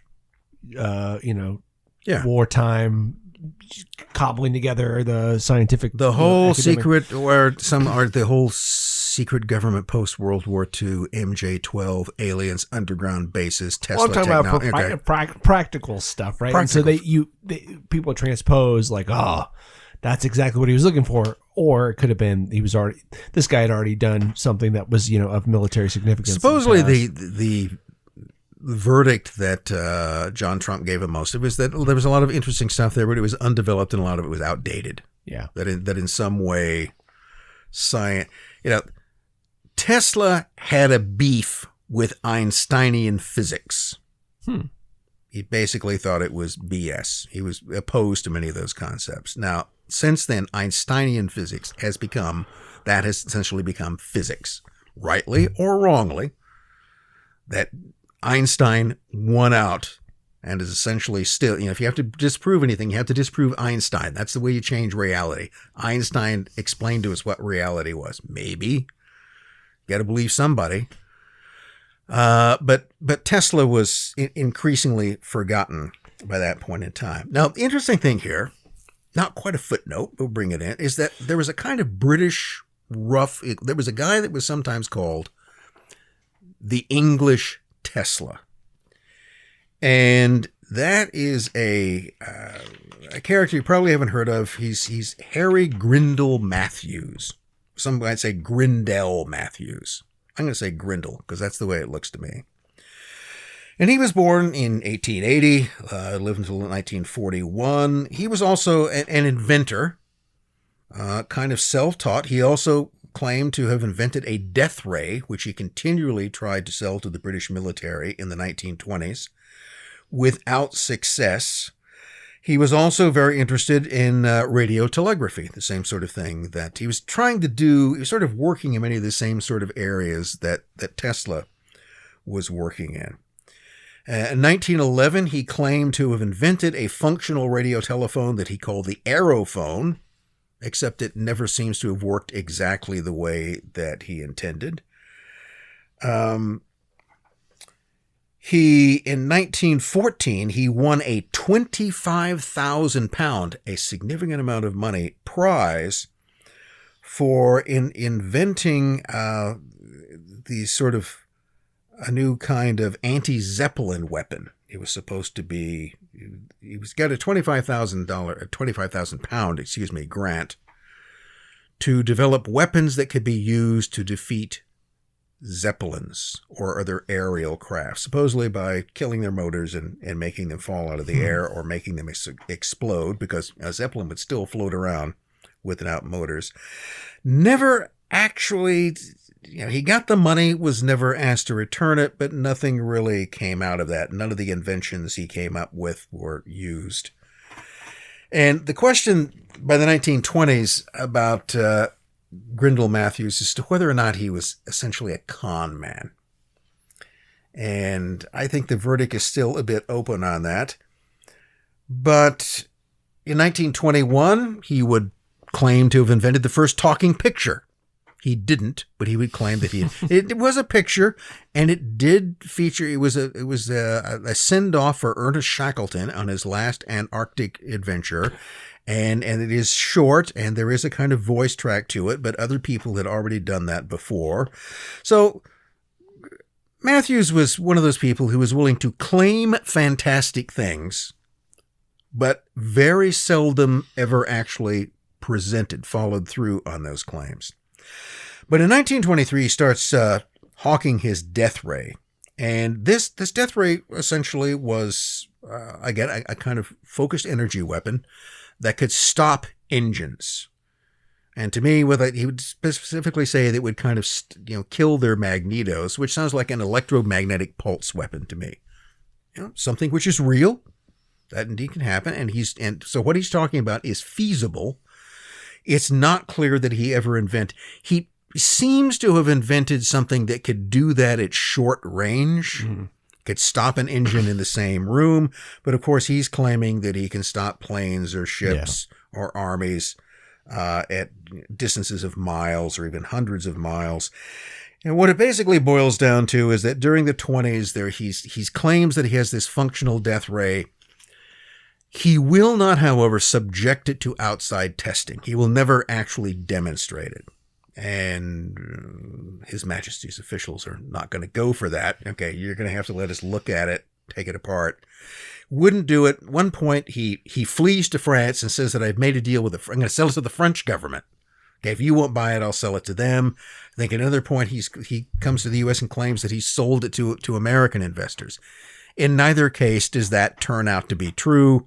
No functional death ray ever actually emerges. Now, again, there are those who will argue that it was a real thing and the technology was in some way acquired and suppressed. In fact, this is an argument that could be made with the NYMZA, okay, with NB gas, with Tesla's free energy, with his death ray. There have been this whole series of secret sort of occult inventions, hidden inventions and technology that have been developed, and they have been continually suppressed or hidden away, particularly something like the Temporiscope. Nobody can ever find out that exists. And I do think in that case that if such a thing existed, if something like the Temporiscope, I'm not saying it could exist, but if it did actually exist, you would then have to, I could easily imagine the kind of war that would set off to either destroy or control that technology, simply depending upon what you could begin to do with it. So Grindell Matthews goes on to make these claims. He does come up with one sort of profitable invention, a thing called the luminophone, which was his ability to project images on clouds. Oh. And that also becomes a thing. Mm-hmm. There in terms of psychological warfare, I know at one point there was discussion about, what if we're able to project over Baghdad a huge picture of, Saddam Hussein being beat up or something, or actually one of the ideas was to try to make it look like it was the end of the world. Okay. As if blowing up Baghdad wasn't. We'll have Jesus appear in the clouds battling the Antichrist, which is actually a thing in the Islamic end of the world. Oh, really? Okay, it's not Muhammad; it's Jesus who returns and defeats the Antichrist. Oh. So, a topic for another time, perhaps. But so that idea has floated around. One of the intriguing things to me is that in 1938, Matthews marries an American by the name of Ganowalska. Actually, she's originally Polish, was an opera singer, not a very good opera singer, as it turns out, but she was very good as a serial monogamist. And she married a series of very, very rich husbands and divorced them with very, very lucrative settlements for her. And thus, she became a millionaire, brought a huge estate in Santa Barbara, where I used to live, which, interestingly enough, was known as the local gathering place for occult groups. That's where they would go to hold their rituals, was on her Lotus Land estate. I did sneak in there once late at night, years ago. I admit it. The statute of limitations has passed. Nothing weird happened. There are a lot of cactuses and other things. It was an interesting place to be to at night, but mostly the fact that you weren't supposed to be there was the main thrill of it. But no, nothing terribly weird about it. But he marries her, dies a couple of years later.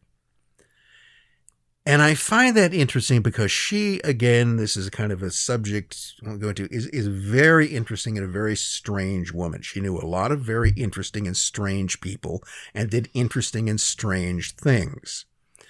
And I'll just add this, one of the reasons why her Santa Barbara estate was called Lotus Land, because her idea by her next husband was to bring a group of Tibetan monks there to build a Tibetan lamasery in the hills of California.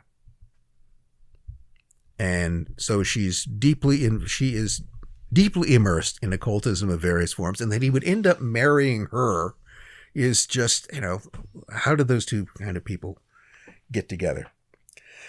So from Matthews, let's look at another sort of story that comes up, which attaches itself to hidden or secret or occult technology, and that's Die Glocke, the Nazi bell. I was waiting for this. There have been whole books written about this. We're talking about green gas. I'm like, what about the red Mercury? Well, there you go. Maybe they just changed color. So any of these things are theoretically possible. Or theoretically impossible as they might be, but we can imagine them. Okay, they're all possible in the imagination. And you're waiting for it. When we get to Nikola, who'll explain to us by what we imagine can become real. In fact, that's the way, apparently, everything becomes real. First is something which is imagined. So the story of the Nazi bell, let me find my notes on this somewhere, because I do have pieces of paper. I would like your loose... I should have done them in better order, so I don't have to go back between. So the bell, or Die Glocke, supposedly was part of secret Nazi technology, because those Nazis are always and they do experiment and come up with a lot of stuff like rockets. Okay, their research and development was scattershot. I'd argue this was one of the main reasons. Of course, it's good that the Nazis didn't come up with an atomic bomb, but the reason that most of this kind of research and development doesn't go anywhere is because they're trying to do too many things at once. They're putting small amounts of money into lots of different projects and therefore not producing timely results. That's even why things like jet aircraft, which were on the drawing boards at the time the war began, don't really come until the very end, because they're just not investing in it, which is economics, another magic of its kind. But the Glocke was supposedly this. The descriptions of it say it was a kind of bell-shaped device, about 12 feet tall, maybe at the widest point about 9 feet wide, so sort of looks like a bell. And it would rotate, and it would give off a blue light, and it exudes some sort of energy, which seemed to be harmful to any kind of organic material around it, so that people, animals, plants exposed to it would generally die in some horrible, horrible way. And now that's one idea. So one concept is that it was something, and if there's any truth to it, this is probably it. It was some experiment with a radiological device. Yeah. Now, one of the things the Nazis were doing is that they were experimenting with radioactive materials. They were trying to make a bomb if they could. They didn't get too far in that direction. Yeah. But they knew what radium, uranium-based materials were. Weren't they some of the first to do laser enrichment or something like that? Maybe they did all kinds of things, okay, but none of it comes to any kind of particular fruition. So why you would have a kind of, the other thing about the bell is it also seems to levitate when it does its spinning thing. Mm-hmm. And there's a description that it has 2 counter-rotating cylinders. Now, this is something that I find interesting in a lot of descriptions of weird devices. And it's something, again, that you can find referenced if you go back and listen to that first episode about the Utah airship mystery, where these guys in Salt Lake City in 1917 are describing the engine, so to speak, of the mystery craft that an alien has taught them how to build. Okay, these are guys to have some contact with some kind of spaceman, and he's taught them how to build these little devices that have two counter-rotating discs in them. This counter-rotation element tends to come in a lot. You'll also see that often referenced in things like anti-gravity devices. That there's so that's another of those. The bell was about anti-gravity. You know, maybe it utilized some sort of radioactive power, but it was an anti-gravity machine. Now, what are you going to do with that? I mean, it would be cool to have a 12-foot bell-shaped thing that could spin, but what do you do with that? Okay, do you put some guns use it on to it? Power it? Yeah, but what if it just keeps spinning? I mean, that maybe we come up with this thing that would levitate and spin. It's a top. Okay, it's a very large, expensive, radioactive top that will kill anything that gets next to it. How do we turn that into a weapon? Well, the war's over. We don't have any time to do it that way. But, I mean, it could have been something. You're getting some kind of results. Yeah. Maybe the whole point of the result was to see whether or not you could get it to levitate, that you could negate gravity. That's the thing that probably, if anything in this makes sense, that would seem to make some kind of sense. But there have been other ideas, again, that it also was a time machine. This was, that it was maybe some sort of elaboration of Tesla's Temporiscope. Now, that one of the stories about the Temporiscope, nothing but stories, is that proximity to the device and the use of it would create problems for people. People who were, there was something about the energy that it emitted. First of all, you would begin to sort of drift in and out of time. Okay, well, that's a problem. That could be a problem, but also become sick and perhaps eventually die. That there was something that was harmful to organic material that was around the operation of those machines. So that has a kind of strange connection with it.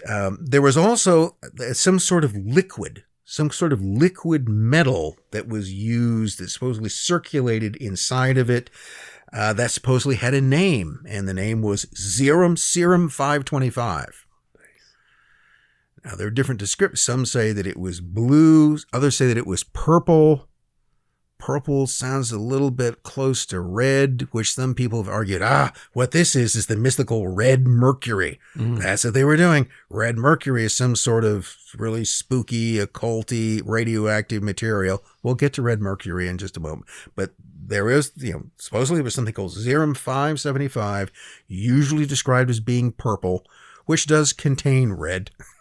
So, I mean, you have to make these leaps as you go along. But now, again, where does all of this come from? Because we've now got a lot of detail. We know the dimensions of it, arguably, that it spins, that it emits a blue light, that it has a purple juice going around inside it, that things supposedly die. Where do we know this from? Well, nowhere. I mean, it seems to be, again, a collection of stories that came up. It all goes back. Well, some actually argues it goes back to a 1988 novel by sci-fi writer Dean Koontz. Okay, so this is a novel called, I think, Lightning, which I haven't read. I'm not even aware of it, but that some people argue that's where the kind of first reference to a Nazi device of this kind comes in. Someone who's read the book can say whether or not he actually mentions something called the bell. Well, I wish I would have known we were going to do exactly this kind of inventor stuff, because remember one of the first communiques I had with you, I was at the archives and I found a book, like a full stack that this guy in Mountain Home had made for Senator James McClure, and it was him referencing all these books. 54, I think, one of the first books about the secret Nazi UFO program, and this is like a 54 book, I think, and that was his whole thing. And there was newspaper articles that this guy's going to reverse engineer in the 70s a UFO through Nazi technology. Yeah, I think he called it a flying wing or something to that effect.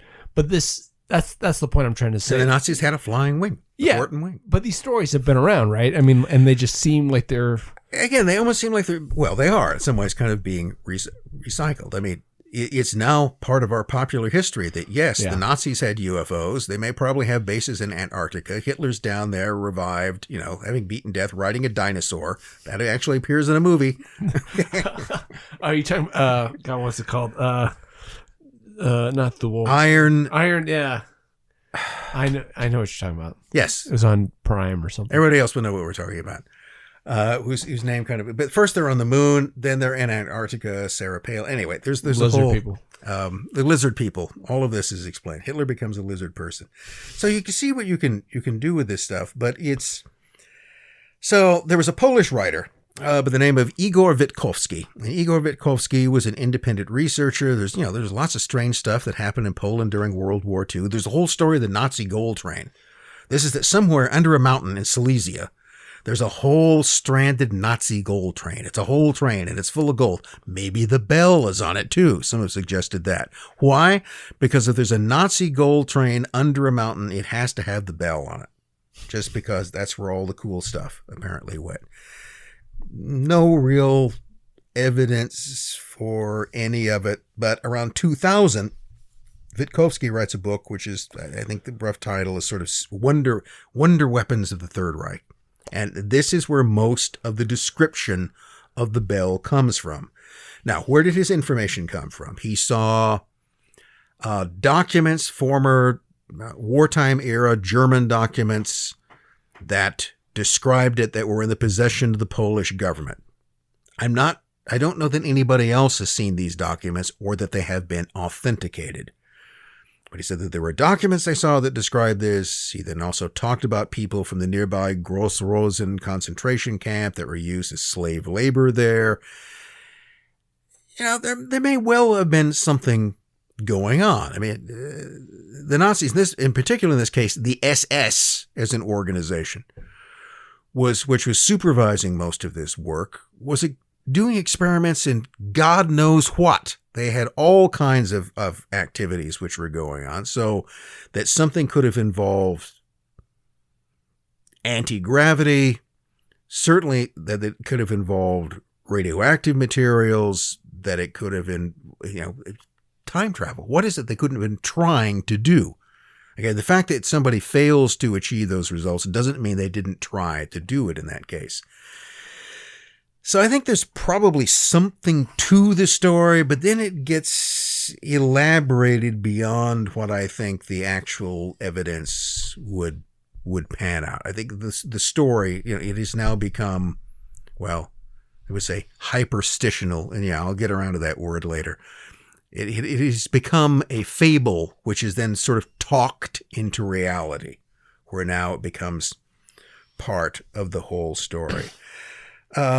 One of the other things that tended to give it a fair amount of credibility, and I think one of the first places I ever heard it, is that there was a writer by the name of Nick Cook, British, had written for Jane's Defense Weekly, a guy who knows his way around the armaments and aerospace idea. Nick Cook is a sensible person, as far as I can, I wouldn't call him a loon. That is someone who is just delusional. He's beyond. But Nick Cook, in a book which I remember reading with great enthusiasm, called The Hunt for Zero Point, which again, what's 0 point? It's 0 point energy. And what's 0 point energy? It's the energy that pervades everything. It's kind of the latent power in all of the quarks and bosons that are floating around. Those things that may or may not exist, they have energy in them. And again, it's a very tiny, weak energy, but it's everywhere and it permeates everything. And this is like the dark matter type. Well, it's ether. Okay. Remember, there was this idea popular in the 19th century that the universe was all filled up with this substance called ether. And apparently it is. There is some sort of ether. Not in the ether sense. And the idea that this energy, even though it's see if this sounds familiar, even though it's very low power, if it can be concentrated and focused, it can power everything. And it can do everything. You come back to this idea that there's some sort of stuff out there. There is a power. There is the force. That's it. The force permeates the universe, and we can solve all of our problems and create a lot of new ones by manipulating it.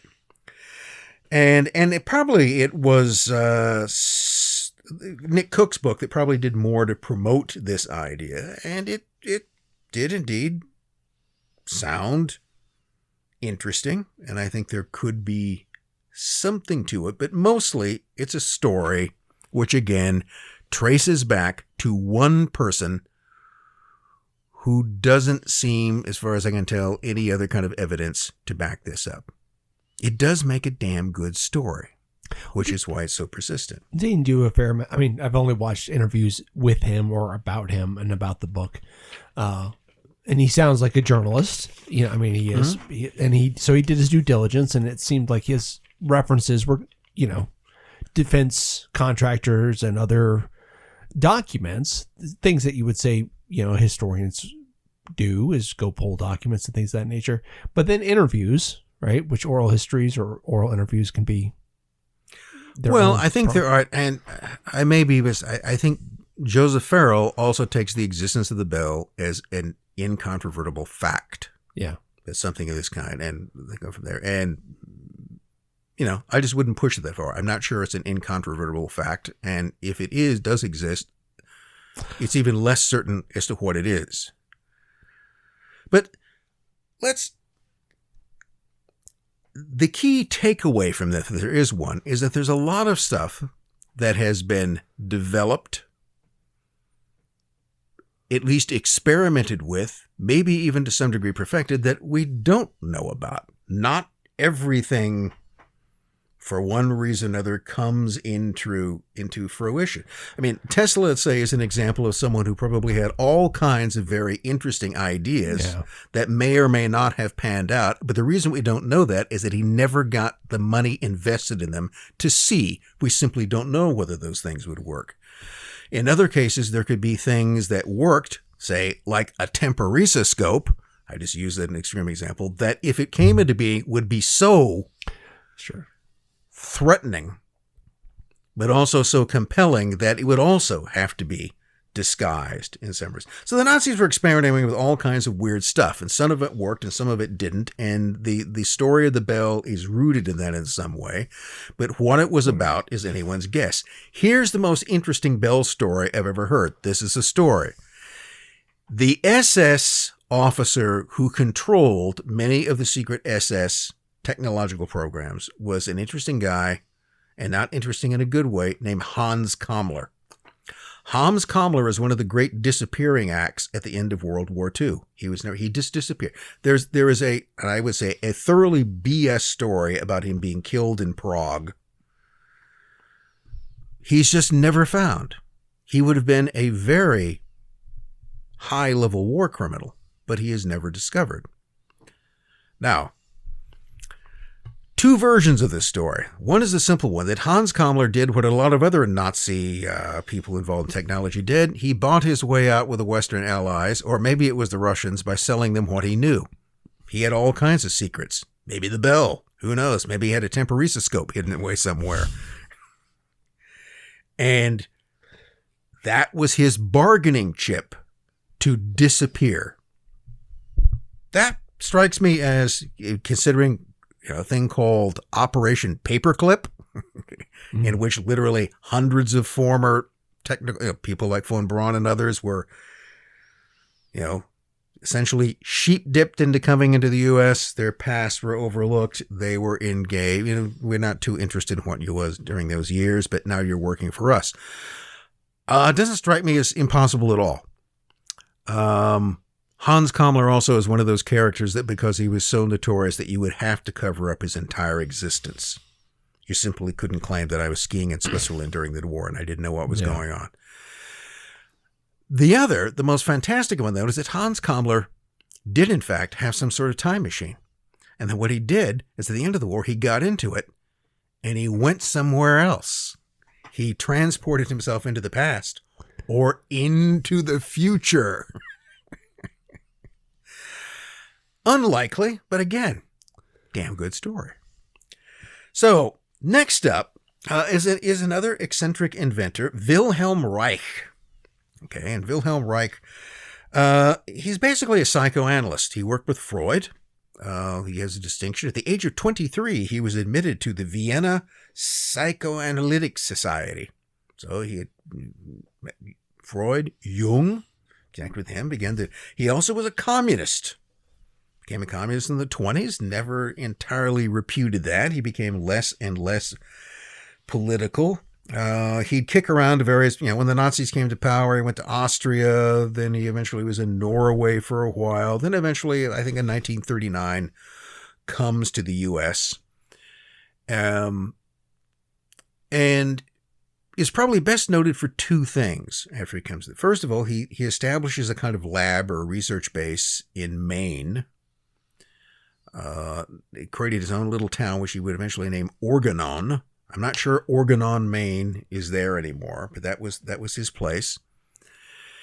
And so he's got a lab out in the woods. I want you to keep that image in mind. In a kind of isolated area, not where many people can know what's going on. He also had a lot of people who would come out there and work on it who were tended to be young and very often young women. And I think one of his wives made the whole thing was that one of the things she became increasingly disturbed about was what she referred to was all the Lizzies in chains. Huh. Now, Lizzies was apparently her term for just young girls. Right. So whether she was literally talking about them being chained up in the barn or what, but there does seem to be some kind of, and this is not meant to besmirch Wilhelm Reich, but there was a strong sexual undertone or aspect of what was going on. And it's one of these cases where you've got let's say an eccentric inventor with a lab out in the woods with a lot of young people around, and some sort of hanky-panky is going on. So, probably. So one of the things that he did, and this actually started during the war, is that he developed a theory about an all-permeating force throughout the universe. Chi. Mm-hmm. Animal magnetism. Mm-hmm. Same thing we've talked about before. He called it orgone. Orgone was the life force, the force. And that, again, it was the level of orgone, healthy orgone, because there's a bad orgone. So he kind of asked this, there's a good orgone, there's a bad orgone. So you want to maximize the good orgone, get rid of the bad orgone.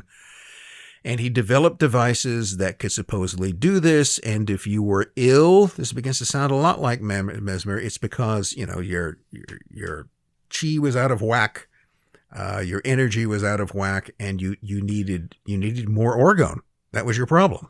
So how are you going to fix that? Well, he had created this device. It was an orgone accumulator, because orgone just flows around everywhere like ether. But if you were put into a certain structure that orgone could go in and it couldn't out of, then apparently it would soak into you and you get your orgone back. Orgone accumulators pretty much were like refrigerators. They were kind of a beefed up Faraday cage. And one story I've heard is that he actually modified refrigerators into orgone boxes. Some people have also argued that mobile homes are effectively orgone boxes. Nice. That's awesome. So what would orgone do? Well, it would restore your vitality, and that can include sexual vitality. So the stories began to occur, and there would be talk about sex boxes. So there were people, he has these sex boxes. Now, this then turns orgone boxes into, if anyone has ever seen the early Woody Allen film, the kind of pre-creepy Woody, if such a thing exists anymore. Okay. Before we knew that, before that ever came into the popular consciousness, the movie Sleeper, there's a device called the orgasmatron, and which people get thrown into in the future, and it causes endless orgasms. And that's what many people still imagine that orgone boxes were, the orgasmatrons. And once thrown into them, people would experience. And this greatly disturbed, apparently, the Food and Drug Administration. What year was this? This begins, well, they opened their investigation in 1947. Okay. But he'd been experimenting with it with years before that. Now, he thought orgone had other possibilities. And one possibility was actually dealing with drought. So there was a severe drought in the Southwest. I think this was in the latter part of the war. And he invented a thing called cloudbusters, which is this whole thing. It looks like a multi-barrel rocket launcher, but it's a whole series of tubes. And what these tubes would do, they would be pointed at the clouds. Now, what was causing the drought, he asked? not enough good orgone, too much bad orgone. So a cloud of bad orgone had settled over Arizona, and it was causing a drought. And he was going to go there, and he was going to use his orgone accumulators to inject good orgone into the air, and that would cause it to rain because it was getting rid of the bad, deadly orgone. And apparently he did have some success in making it rain. You know, I'd like to see the actual statistics on it, but there are people who claim that they're or the rains just came back, one or the other. But also there's another aspect of this. He'd also begin to see UFOs. Okay. And he thought UFOs probably in some way connected to bad orgone, and that his orgone accumulators, in addition to seeding clouds, could also destroy bad alien spacecraft. They could be used as an anti-flying saucer weapon. So you knew UFOs were going to come into this at some point or other. So we've been dancing around it though. Now we've got a whole thing. German psychoanalyst turned inventor, ex-communist, maybe in a lab in the woods with lizards in chains, and now there are flying saucers, and he's destroying them with an orgone accumulator. Can you pull a mic closer to you? Okay. There you go. That's it. So I don't know what's going on there, but so the Food and Drug Administration gets involved. Basically, that he's prescribing medicine without a license. Now that's the official story. The more conspiratorial story is that they're suppressing his technology. He stumbled on the great secret of orgone, and this must be kept from people. Okay, what if people could just go buy an orgasm box? What would happen? Okay, it would destroy society as we know it. Okay, before apparently the internet destroyed dating, he was going to stop human reproduction by creating orgasm boxes. And he was eventually, he was told to cease and desist. He didn't. He was arrested, convicted, and sent to federal prison, where he died. Wow. In Lewisburg Penitentiary, I think in 1957. Huh. Only in his 50s. So, he was murdered. He had discovered the great secret of orgone, and that had to be covered up. Yet again, it is an interesting story. He still has his fans and followers today. Who think that is absolutely true. Now, let's go from there to, let's pick up the story. Let's go back for a minute and pick up I mentioned before this thing called red mercury, which now some people have tried to argue was the liquid which was being used, the kind of metallic liquid being used inside the Nazi bell. The red mercury story really in itself only begins to start in the late 1970s. In fact, the first reference seems to be in a Soviet publication in 1977. And the whole idea is this. There's this stuff called red mercury. And red mercury is a radioactive material that can be used to make or to accelerate the effect of nuclear weapons. Oh, really? And that it's used, it's going to make your nukes more efficient and more powerful. How it does this is never entirely clear. So, there are different things about this. Is there such a thing as red mercury? Well, there are various compounds of mercury. Mercury iodide, mercury sulfide crystals are red. It's not too difficult to find mercury that produces. I remember seeing the old remains in California of a mercury mine, and one of the signs of the mercury was this red stain that was everywhere. So the color red is, it's not just that silver stuff that you would put pennies into. But, so that's, red coloration connected with mercury isn't anything strange or unusual. It being radioactive tends to be. So the basic theory here by the 1980s is that red mercury was a means to boost fission weapons and also to make them much smaller. And that red mercury was being used, particularly by the Soviets supposedly, to make small not just suitcase bombs, but essentially things about the size of a softball that could have the effect of a fairly sizable warhead. Very, very concealable, which is a kind of disturbing sort of idea. Now, as far as we know, nothing like that has ever emerged. No weapon like that has ever been used. But the possibility that someone could come up with one. Now, that's led to one argument, is that red mercury from the beginning was a Soviet psyop. Oh, yeah. Okay, it's another one of these attempts where you try to make your opponent, you have some huge technological advance that you don't have, but you want to make them think that you have. And yes, that type of thing is done. That's probably that to me seems the most likely. It seems to explain why it would have come into being and why it would have created some element. On the other hand, you have an American physicist, a guy who'd worked on the Manhattan Project, and is considered to be the daddy of the neutron bomb, so he knew something about this, Samuel T. Cohen, and he believed that this substance actually existed, that red mercury was real. It was some kind. The other question here is red mercury just a code word? So one idea is, are we really going to tell you what this is? Is it going to be that simple? Or is it actually has nothing to do with mercury at all, or necessarily red? In fact, early on, some people thought that red mercury just was called red because it was apparently some sort of Ruski thing. Yeah. That must have something to do with it. But then you had people who on the dark web and elsewhere started selling this stuff. Now, this is by the 1990s, and they're often getting people to pay them large sums of money. They show you some sort of tube. This is red mercury. This is it. Okay, you make your own bomb with this stuff. Probably large amounts of that stuff was purchased by various agencies just to figure out what it was. The general story is that these guys were scam artists, and that isn't too difficult as well. People think that there's some magical substance called red mercury. Well, we'll sell you that. No returns on it, by the way.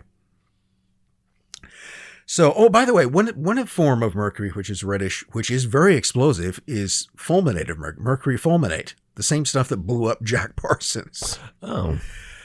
So it's, the idea that there's reddish colored mercury and it can be explosive, but it's not in any way radioactive.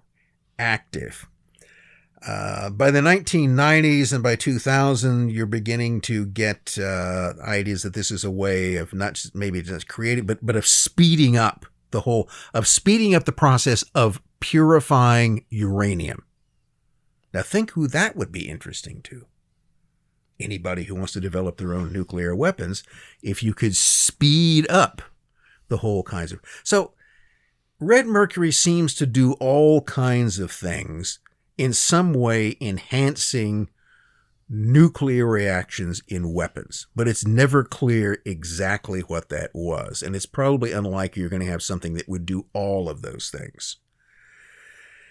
And there was a sample of some stuff that claimed to be red mercury that was seized by German police in 1994 and 1995. And they actually did an analysis of it, and it turned out it actually had 10% plutonium.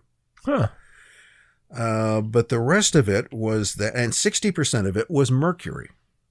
And the rest was just a combination of a whole variety of largely inert elements. Now, nobody could tell exactly what you would do with it. I mean, what you apparently had was a bunch of mercury contaminated with plutonium.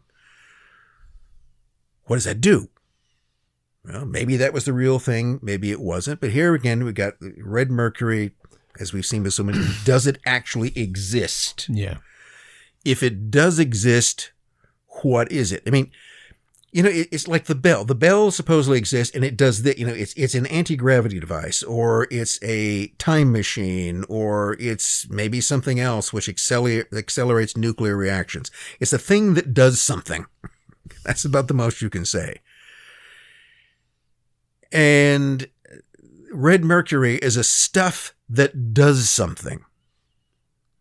So how much there is any of these things? That's always the question. Now, from that, let's go back. And now we're kind of going around a little bit to, let's go back for a minute to the Montauk project.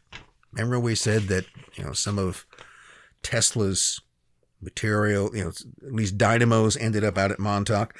So Montauk, after World War II, gets turned into an air base, Montauk Air Station. That is decommissioned in 1981, and that's supposedly when the fun stuff actually happens. After the air base is decommissioned and all the people go away, that's when it is turned into a secret laboratory. And the idea, a lot of this comes out of another, we never have to bring in the Philadelphia experiment. There's a whole movie made out of that. Not a very good one. 1943, the U.S. Navy wanted to figure out a way to shield its ships from radar. And so they attached a bunch of wires and put a lot of electromagnetic energy or some sort of energy into a ship called the USS Eldridge in Philadelphia Naval Yard. And that caused the whole ship to vanish and reappear momentarily in Norfolk, Virginia, in a completely different place, and then teleport back to Philadelphia, where members of the crew supposedly were fused inside, and everybody was completely freaked out and weirded out for the rest of their lives. Now, as far as anybody can actually tell, nothing like that ever happened. Now, of course, if it did, it would be a tough thing to kind of cover up. I mean, you got a whole Navy ship teleporting around to a couple of places and a whole crew. It's not to say that wouldn't be possible. And then one could also argue that because the story is leaked out, clearly it wasn't covered up. But that's where the sort of road to Montauk really begins. And you get people like Preston Nichols involved, who I think might write the first book. Later, a guy who jumps into it, Al Bialik. Yeah. Who says that he was actually one of the people at Montauk. This is all based upon recovered memories. So you're remembering things that might, and I'm not dismissing that idea as impossible. There's a big debate as to whether or not people actually do. That was a very popular idea at one time, and then it came into question. It's an easy thing to claim without ever having to prove it. Yeah. Well, Bud Hopkins, right? A lot of early. So this stuff's coming out around the same time, right? 1980s, early 1990s, something like the Bialik stuff, and the alien abduction stuff has a lot to do with this as well.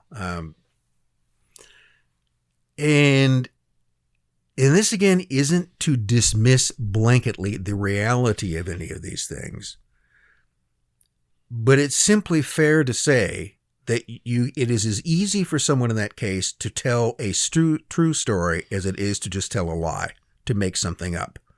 Because the only evidence they have are these recovered memories, which may or may not exist. In other words, you're taking their word for it, that these things often come to. And that's really what it comes down to, bringing somebody else. People believe Bob Lazar because they believe Bob Lazar. Mm-hmm. They don't necessarily believe it because his story inherently makes any particular amount of sense.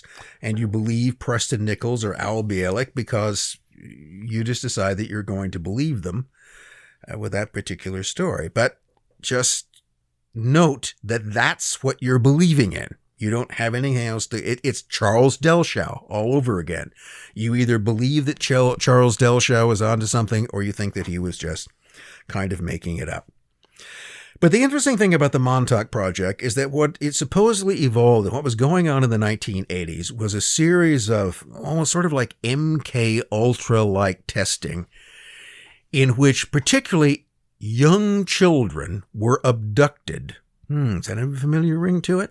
Kids were abducted, taken to this. Now, they were looking for kids who supposedly had some kind of psychic abilities, not just any kids.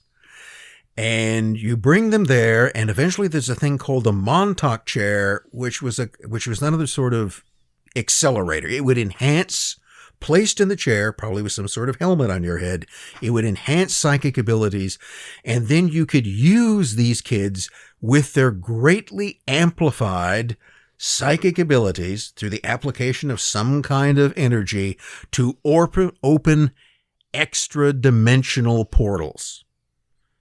Now, you might think, did I see something like that on TV? Well, if you watch Stranger Things, you did.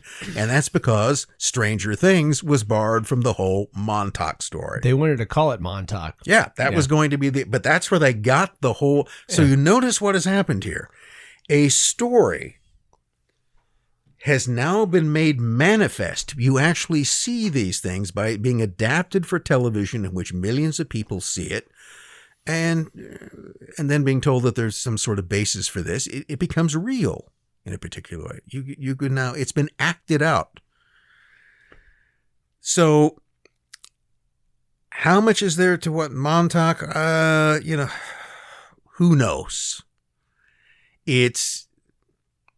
I've known people it's one of those places I wanted to go. You have to trespass again, but people do trespass, and they've wandered around. Haven't they made it a park or something? Isn't it? It is a park today. I guess the military. There may be some places maybe it's all open, but there may be some places that are closed off. Most of them are closed off because they got holes you can fall in. Yeah. All right, that's the basic reason why. And then there's a room that has weird wallpaper in it, and this is of course where kids were taken to be given LSD so they'd be prepared. I wouldn't say it's crazy. Possible. Yeah. Let's put it there. Do I put it past certain? Okay, if you look at the people, if you look at what was done, if you look at things like Project Artichoke and MK Ultra and the rest of it, if you look at the kind of stuff and the remote viewing and the rest they've been up to, yes, I would not put it past them. I think it is certainly within the realm of possibility that vulnerable people were kidnapped and subjected to experiments against their will. Yeah. That shit happens all the time, I'm afraid to say. So whether these particular ones took place and whether they got the results of opening extra-dimensional portals and time travel, well, that takes it to a whole other level. But notice that we really like this idea of time travel, certainly. So there's one other little person I'll throw into this, and this is a guy I've mentioned before, and I'll come up again. A kind of long career contract scientist for the CIA by the name of Andrija Puharich. And Andrija Puharich was very interested in things like telekinesis and telepathy. He believed that the human brain was a receiver and a transmitter, and that it could be, in some cases, trained, or that some people had the ability to transfer thoughts and to cause, to do the Crowleyan magic of causing change to occur in conformity with will if your idea of change was to bend a spoon. Okay, that's change. Spoon is straight, now it's bent. And so during his career, Puharich became a promoter in some ways of certain psychics. One of them was a Dutch psychic by the name of Peter Hurkos. They went off to Mexico together in search of magic mushrooms because psychedelics were assumed to enhance psychic experience, an idea which is quite common with other groups and is also very much an MK Ultra type of thing. And then also most famously with Uri Geller. And Uri Geller, I think, was the Israeli psychic who was famous for bending spoons. Some people argue he was a complete fake. Some people argue he wasn't. Not going to get into that here, but Puharich was his great promoter. Now, what Puharich had become convinced of is that there were certain people who did have real psychic abilities, and that those psychic abilities could be harnessed and enhanced, but you had to get them when they were young. And so what he began to look for and to recruit beginning in the 1970s, in 1975, are what he called his space kids. Now, what he thought, or what he argued, or what he defended his actions by, is that these space kids were actually aliens. Wait, what? They're actually aliens. They're space beings who have been incarnated into human form to help guide our spiritual and technological advancement. Was the starseeds, or what do they call them? Not violet kids. There's a whole group of more. There are lots of people who believe that they're actually aliens. Yeah. I mean, this is what this comes down to. Someone is convinced I'm actually from Beta Reticuli and I'm an alien. Right. That's why I have ADHD. So it can be used to explain things. Think of it this way. Is it more fun to be an alien or not? I don't know. I'd have to ask you. But if you think it's fun, then it's one of those things you might claim. So So he thought that they were aliens in human form, and he took them up to his lab in the woods. Okay, so here again we've got a guy with in this case it's in Ossining, New York, very near the prison, and it was on a turkey farm. It was a place called the Turkey Farm, and he started out with 9 kids and eventually expanded to 20. Who knows? Some have argued that 150 of them, and they were usually from sort of prepubescence to around 17 or 18. And they were subjected to various tests and experiments. What exactly was going on at the turkey farm? To a certain degree, it sounds like an Esalen seminar for a long, but he would get their parents to send them out, and he was putting them through tests. But also using them as guinea pigs in different types of experiments. And some of those kids who went through that believed that something very bad had happened to them. There are only a couple of names that I can think of. One is a musical artist who's still around and kind of artist by the name of Belita Adair, who kind of became a Satanist. It went in some kind of unusual directions. And certainly it was her belief that this whole experience was largely a negative one, even if her form of enlightenment was eventually to become a Satanist, to escape what she went through. And another was a whole figure whose name I've now got to remember that just vanished from my memory. The Unicorn Killer. It will come to me in a moment, was Ira Ironhorn. There we go. Ira Ironhorn. Okay. All I could think of was Ira Plotkin, which was a former professor I used to have. So Ira Ironhorn, he became an environmental activist. He was kind of a big deal. He was a kind of a living example of the new age. In the 70s, he eventually ended up apparently killing his girlfriend and stuffing her body in a trunk and leaving it in the room. That's what the murder that he fled abroad, lived in France for a long time, was eventually extradited to the States and convicted of the murder, which I believe he always claimed was a CIA setup. That what Puharich was running out there was some sort of CIA psychic training school. That kids were, notice that this follows a little bit like the Montauk story. They're not being abducted, but their parents are being essentially convinced to hand them over to Puharich's care, who's then conducting some kind of experiments on them to enhance their psychic abilities. And the whole thing about Montauk, it's that abducted kids are being strapped to a chair in a former airbase to enhance their psychic abilities. Now, whether Puharich wanted to use them to open interdimensional portals, I don't know. But probably questionable things were going on in those circumstances, with some kind of more or less semi-official or official approval. So that kind of gets us to the area. I said we were going to get to the idea, and this brings up a couple of people that you probably haven't heard of. But first, there's another one I want to talk about. Yeah, that you have heard of, and that's Ted Kaczynski, the Unabomber. Because we had to bring him. He's going to kind of set the stage for what's coming. Ted Kaczynski, everybody knows as America's Unabomber. So beginning about 1978 through the early 90s, he sent a series of mail bombs to people who he thought were involved in technological development, especially in things sort of aiming towards the internet in that area. His mail bombs are quite interesting. A lot of them were made out of wood. A lot of them were made out of natural glues that he derived from natural products because he loves nature. Okay, so this is Ted Kaczynski's whole thing. He is brilliant by most. He was mathematical genius in some ways, which just proves that saves you from nothing.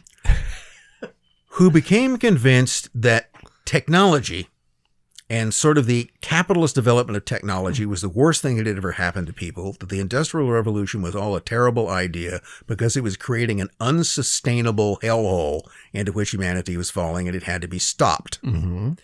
And his way of stopping it was to try to kill and maim some people that he thought were instrumental in bringing it further. To bring down, I've read the collective works. So you got to bring down the system. That was his whole argument, right? Is to, before it basically turns humans into not human. Yes, before it destroys us Yeah. entirely. Looking around here for my... Where is he? But he himself, I think you tell me, but when I first heard he was MK Ultra, he was part of some experiment at Harvard when he was there at like 16. I thought, oh my gosh, this guy, total break LSD. That doesn't sound like what happened. It sounded like more, it was a kind of a pressure experiment on this guy. Like he had a professor that just told him he was awful or something to that effect. And apparently that had a real... I mean, he had a bad grad advisor? Something to the effect of, he probably was on the spectrum or something. I'm just imagining that the way that it's told in that documentary I sent you, it's called The Net for anybody who's interested. It's on YouTube. It's a German documentary. It's called The Net, LSD, the Unabomber, and was it the New Age movement or something to that effect? But it just, they try to tie all those things together in that kind of soup. I think they do it well. The advent of personal computing, LSD, MK Ultra, and how these two veins of American, mid-century society kind of one steering in the direction of this technological, almost Atlantean accelerationism, even though that's not how they're thinking of it. And then this Kaczynski branch of everything that we're doing is we need to stop. Kaczynski is the idea that technology ultimately is a killer. It's bad. It creates something, it eventually will destroy human society. He may have a point. There's always some trade. Nothing is universally good.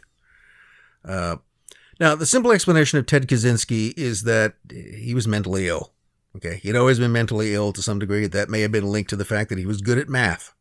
Good at math, potential bomber. No, not necessarily, but it could be. Are you more likely to become a mad bomber if you're good at math than if you weren't? That's an interesting question. That he was a crazy guy and that he just got crazier and he had these crazy ideas and he did crazy things and you don't need anything more to explain that. Now, on the other side, you got the idea that he was as we've already seen, there are places, Puharich is but one example of the others, of people doing strange things with kids off in the woods. I think Reich is another one, and there are more. So could he have been part of some sort of experiments, and those experiments can later be spun in any particular direction? Remember, don't always believe that what you see in official documents is true. Far from it. Yeah. Right. They can lie as well as ordinary individuals can lie, and probably are far more practiced about it in that sense. But Kaczynski, the interesting part about him to me is that is in this kind of fairly coherent attack upon technology, which is destroying the natural world. And that's what he believed had to be preserved, that the natural world was being destroyed, and that along with it, our whole humanity was being destroyed in a sense. There are lots of people who aren't mad bombers I've heard say much the same type of thing. And I would have to say that a certain amount that has a certain, I have to wonder about that as to whether that is true. Now, there's the opposite side of that we'll be coming to, the people who argue that no, the more technological advancement, the better. You never want to stop this stuff. In fact, you want to make it more and more and more and speed it up as much as possible. So Kaczynski represents those who wanted to put the brakes on tech. Yeah. They wanted to put the brakes on what had started back with those influencing machines in the 18th century, and to reverse it as much as possible. And I think if I get Kaczynski, the way to do this is you don't organize some sort of, you don't want crowds of peasants with pitchforks and torches, because that's not going to work. You just basically want to monkey wrench it. Yep. Well, you want a vanguard, and a really small one too. This whole thing is like no more than 100 people. A small group of people who can do as much damage, but otherwise everybody else can contribute to this by just, throwing a wrench into the cogs every chance that you get. Well, and that's why he was really championed, let's say from when he was caught, probably even before that. But I watched a documentary about a bunch of kids in the Whitaker neighborhood, I believe, in Eugene, Oregon, who were all, monkey wrench gang, tree sitter, so Kaczynski, it's really funny to me in the last 10 years, he's a right winger. Well, he was really championed by the anarcho, primitivist or whatever you want to call it. John Zerzan, who's a, anthropology, MA, has his own radio show, which Adam Lanza called into one time. I listened to some call-in of Adam Lanza, who really liked the ideas of Zerzan, which are very similar to Kaczynski. And he's like one of these few guys who met Kaczynski in prison. And so anyway, the point I'm making is all that kind of, return to monkey is a meme that gets thrown around with Kaczynski. But anarcho-primitivism, and try to take down industrial society because it's going to lead to basically the collapse. The end of the world as we know it. Yeah. Well, that then finally brings us to Warwick University in the 1990s, maybe beginning of the late 1980s. And this is where Nick Land is going to be our main character. His comrade eventually turned antagonist, a guy by the name of Mark Fisher, but both they're employed at Warwick University. I think Land is teaching philosophy, and we do need to be careful what we say about Mr. Land because he's still alive. Oh. So I don't know much about him. So well, say which pretty much is in the public record in as much as he can remember. So, basically, Land, Mark Fisher, and I think a woman by the name of Sophie Plant, who described herself as a cyber feminist. They're really getting into computers. This is the whole part of it. Computers are really sort of new in this period, and all the cool kids were getting into computers, sending email chains. And they formed a group, an informal group, which they called the Cyber Culture Research Unit. And it basically was a group of people, mostly friends, mostly employed in or working around Warwick University. But at no point, as far as I can tell, was this ever sanctioned by the university or was ever part of the university. It was just a group of people doing this on their own. And they were interested in computers. They were interested in technology. They were interested in the future. Really what they were interested in was how reality worked and how it was constructed.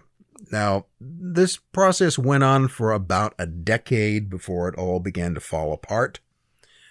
And this often involved the core members having psychological breakdowns of one form or another. Both Fisher and I think Land would go through this at one point.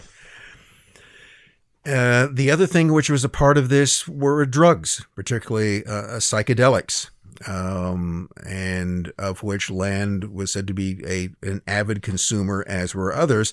And so the general image that I get of this, it was a group of British academics who were sitting around taking lots of acid and talking about things. What could possibly happen? And really beginning to break things down. And this is where this term I've mentioned, I think a key concept that came out of this was the concept of hyperstition. And they borrowed that. They borrow almost everything from somewhere else. Now, my personal opinion about this is that they're not doing much that's actually original. Because eventually they're going to incorporate things like alchemy and demonology into their work. And they have no real issue with that. None of that is particularly original. In other words, it's often recycling occult concepts that have been around for a very long period of time. Is he recycling it through the lens of philosophy? I don't think they're aware that they're recycling it. Look, we all take things and adapt them from somewhere else. We all get our ideas Yeah. from something we've read or somewhere else. What do you think? I mean, there's not a lot that just sort of springs into your mind without Right. any other kind of influence. That's art. Since you've been a child, people have been putting ideas into your head, and you've been told that these particular things are true, and you either believe those or you give them up and you replace them with something else. So to say that any of us have truly original ideas that no one has ever come up with, that's unlikely. Well, I'm just wondering if, because he's a philosopher and that's what he's, most championed for. I forget the name of the book, but are they taking these ideas and then running them through their lens of, academic I have philosophy? a honest opinion on this because my whole opinion on philosophy, all of it, everything that calls itself philosophy is people overthinking things. Read any book in philosophy. It's just someone endlessly overthinking and obsessing over something that they can't possibly define. They don't know. Okay. So let's just make one up. Okay. That's eventually what it comes down. I don't know. What's the meaning of life? I don't know, but let's just find a story that sounds good and go with it there. So I admit that I have a low opinion of philosophy, Fair. but that's just mine. So there's another interesting writer, Umberto Eco, writes lots of interesting books. And Umberto Eco had earlier coined the term hyperreality.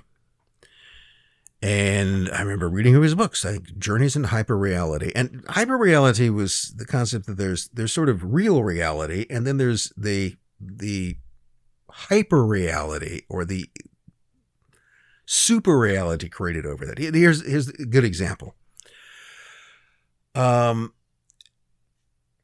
Sleeping Beauty's castle in Disneyland was modeled on a real castle. Like maybe Schwanenwerder, one of Ludwig's, some Bavarian castle. Pretty sure one of King Ludwig's. And it's modeled on that castle, but it's not the castle, and it's not exactly like it. And in fact, it's not even a real castle. With the scale, it doesn't work. I mean, you see it, and it kind of looms over Disneyland, and it looks impressive, but it really wouldn't function as a castle. It's a fake castle. But the image of Sleeping Beauty's castle then became, through Disney and through its media outreach and through popular culture, became so implanted in people's minds as the image of a castle, it became the archetypal castle. It became the castle against which all other castles were defined. It therefore went beyond reality and became hyper-reality.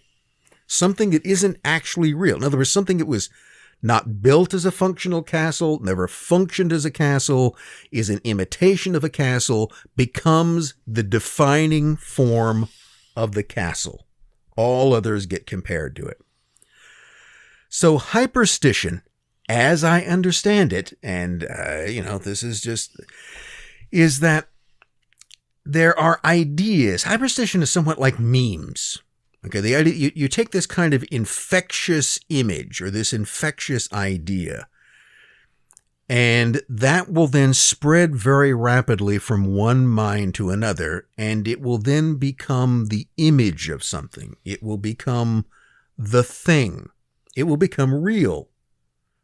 Yeah, similar. So, simple idea of hyperstition is, it seems to me, is that you can make things up, and then if you act as if they are real, if you behave as if they are real and you talk about them enough, it's talking things into existence. That's what it comes down to, which also is a very occult concept. There's an old saying that a witch always talks about anything they desire as if it has already happened. Is this why the bad guy in a film or a cartoon or something is always monologuing, always talking? Well, that's so the audience can figure out what the hell's going on. But that, maybe there's some element of that in it. So to me, it's talking things into existence, causing change to occur in conformity with will, that type of thing again. And that's an intriguing idea. And I don't think like hyperreality, I think is a real thing. I do think there is this level of the unreal, which then becomes our measure of, we begin to measure reality against things that aren't real. And in hyperstition, you're creating your own reality. You're inventing these things. Now, in the process of all of this, somebody in the CCRU runs across a short story that was written in 1987 by William S. Burroughs, the beat writer, okay, Mr. Naked Lunch. Yeah. Okay. This is the same William Burroughs, very interesting character. And he wrote a story called The Ghost Lemurs of Madagascar. And I think that was then later repackaged into a book. But the original story appeared in Omni, and it was just a fictional story. Okay. I don't think Burroughs ever made any pretensions or anything true about it, although they might have some factual basis. And the factual basis was that a key character in the story is a 17th century pirate in the Indian Ocean named Captain Mission, who created a kind of pirate anarchist utopia briefly on Madagascar. And then the other part of which is real is that there are lemurs on Madagascar, and there is a particular type of lemur which is called the ghost lemur.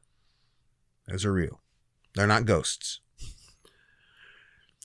And in this story, Captain Mission somehow starts talking with the ghost lemurs, and it is eventually revealed that they are actually the representations of a superhuman or a super non-human civilization that came into being 60 million years ago and which exists outside of time.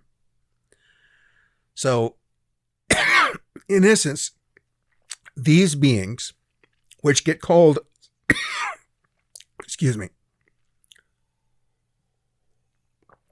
the Lemurians, because they're lemurs, actual lemurs, mostly exist in another dimension, whatever that is. But they can appear in our dimension, and when they appear in our dimension, they appear as lemurs. They appear as these sort of monkey-like animals. But that's not actually what they are. And their natural state of existence is in an area where there's no time. So to them, past, present, future is all sort of the same thing. And they move back and forth. But they're opposed by another group who are, guess who would possibly oppose the Lemurians? The Atlanteans. Okay. Why? Because there's two of them and they just have to fight each other.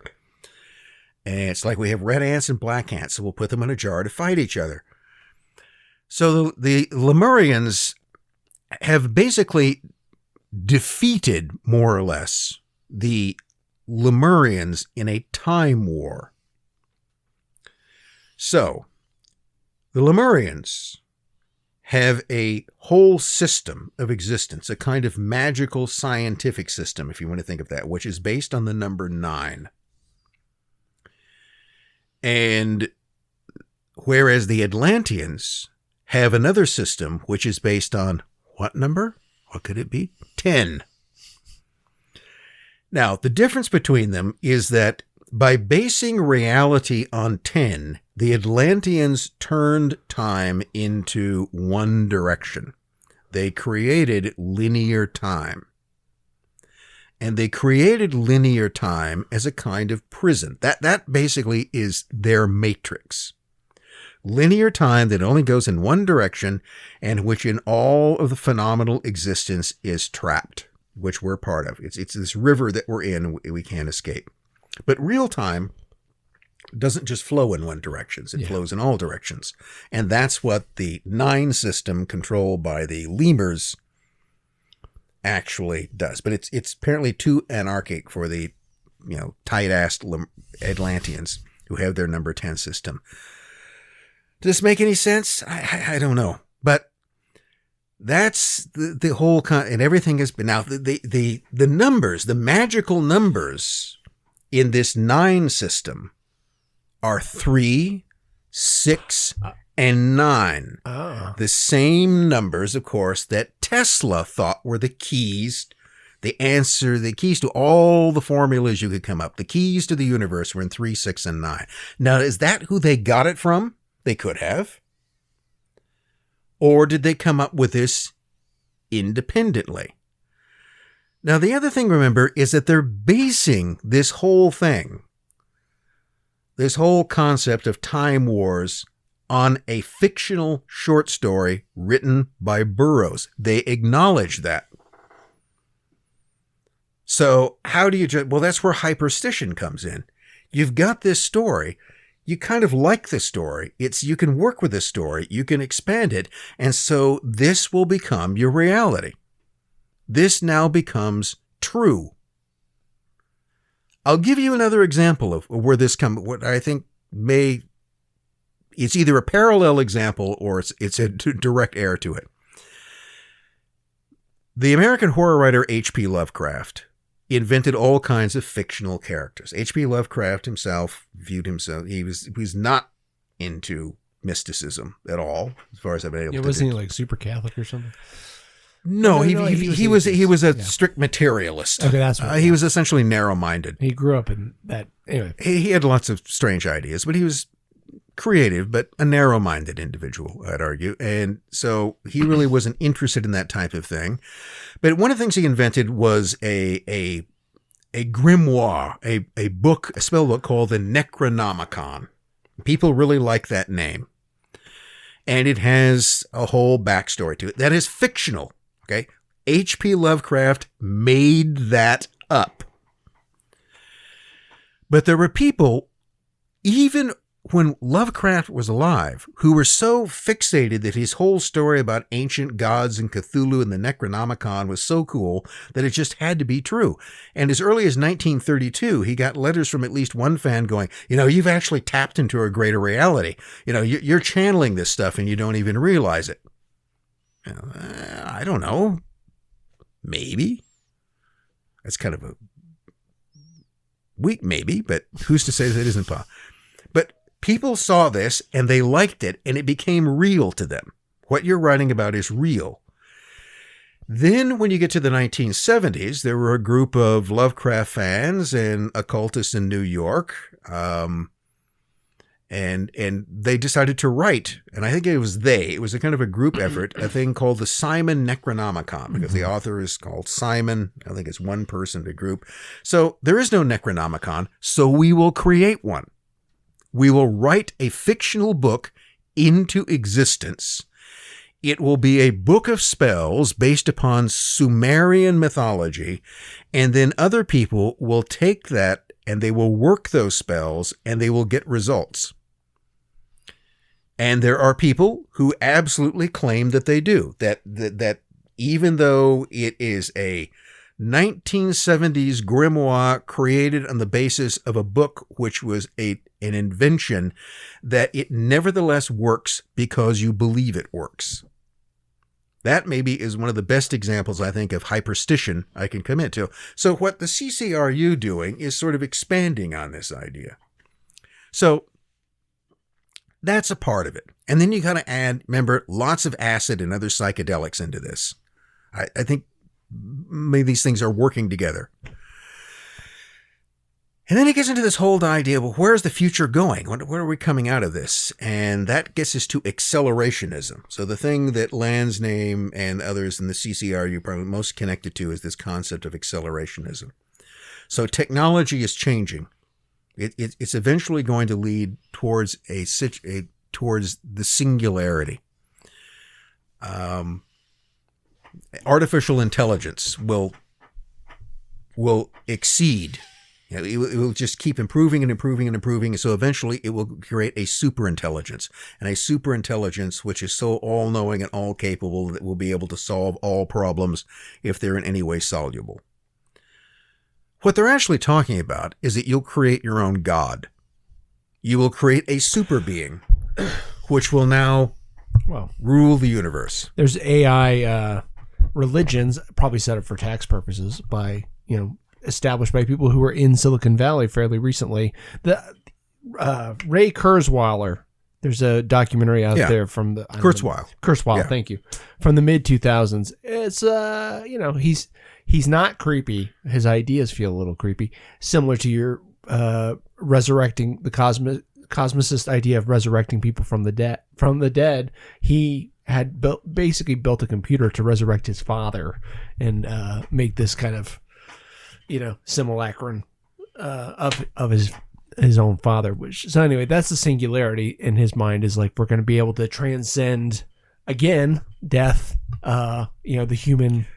Eventually, it will get to the point. What it all seems to boil down to me is that humans will cease to be biological entities. Yeah. They will become digital entities, and we'll all go into the great hard drive somewhere and live happily ever after, and fourth dimension, playing Second Life, or into a side of cube. So to transcend. Now, here again, I'd point out that these are, from an occult standpoint, time-honored alchemical goals. The goal of alchemy, the goal of the magic of things, is to transcend humanity and to become immortal and to become, in essence, your own God. To attain those things which were denied Adam and Eve in Eden. And that's what this is going towards. So the idea is that this is the kind of millennium that you want to achieve. It goes back, there was a current within Christianity. And I don't know how far back it goes, but it certainly goes back at least to the 1970s. And the idea is that, well, Jesus is going to return. Right? That's just going to happen. Jesus is going to return. There's going to be an end time, and the quicker we get there, the quicker we get to Jesus. Mm-hmm. So the whole point is that by going around trying to obstruct this, by trying to save the world, which we can't because it's going to end, we're just delaying the conditions that will allow Jesus to return. So instead, we should do everything we can to accelerate the sinfulness of the world, to bring it crashing down as quickly as possible, so Jesus will get here right away. That's the argument behind Christian Zionism. Have you heard Billy Graham, the thing where Billy Graham talks to Nixon about, anyway. Okay, we need to speed this up. We can take so the whole idea is that by trying to stop evil, in a sense, the logical conclusion of that is that you should further the influence of evil, but all for a good cause. So the idea that begins in CCRU is that we need to accelerate technological development. And this is the complete opposite of Ted Kaczynski. Ted Kaczynski, this is the one thing that he absolutely feared they wanted to embrace. We want to push this as quickly as possible. We want to annihilate biological human life. We want to achieve the singularity. The immanentizing of the eschaton. Okay, the moment of creation. That will be the whole purpose. There are other people who would oppose that. I actually saw someone once with a shirt, I don't know which was that, "Don't immanentize the eschaton." Not many people would probably get that one, but so acceleration is, so we should just push this as far as possible, and there is no limit to how far this can go. Now, eventually this created a kind of split. And the split largely is illustrated by Mark Fisher, one of the founding members of the CCRU, and Nick Land.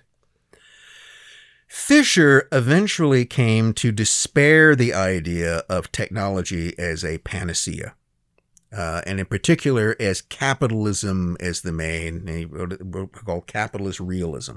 Mm-hmm. And that's a kind of play on the concept of socialist realism. So in the good old bad old Soviet days, particularly under Stalin, you had a whole aesthetics, official aesthetics was based on something called socialist realism. And the point of socialist realism, everybody, all the paintings of people on collective farms, they're all happy and well-fed and everything was going well and workers are, okay, everything is going well. Because the point of socialist realism was not to portray the world as it actually was, but as it should be. Because by portraying it as it should be, it will eventually become that way. In other words, you create a fiction and you make it reality. So capitalism does the same thing. It creates a fiction. And the fiction here is of the benevolent and always progressive and how happier and everyone is becoming.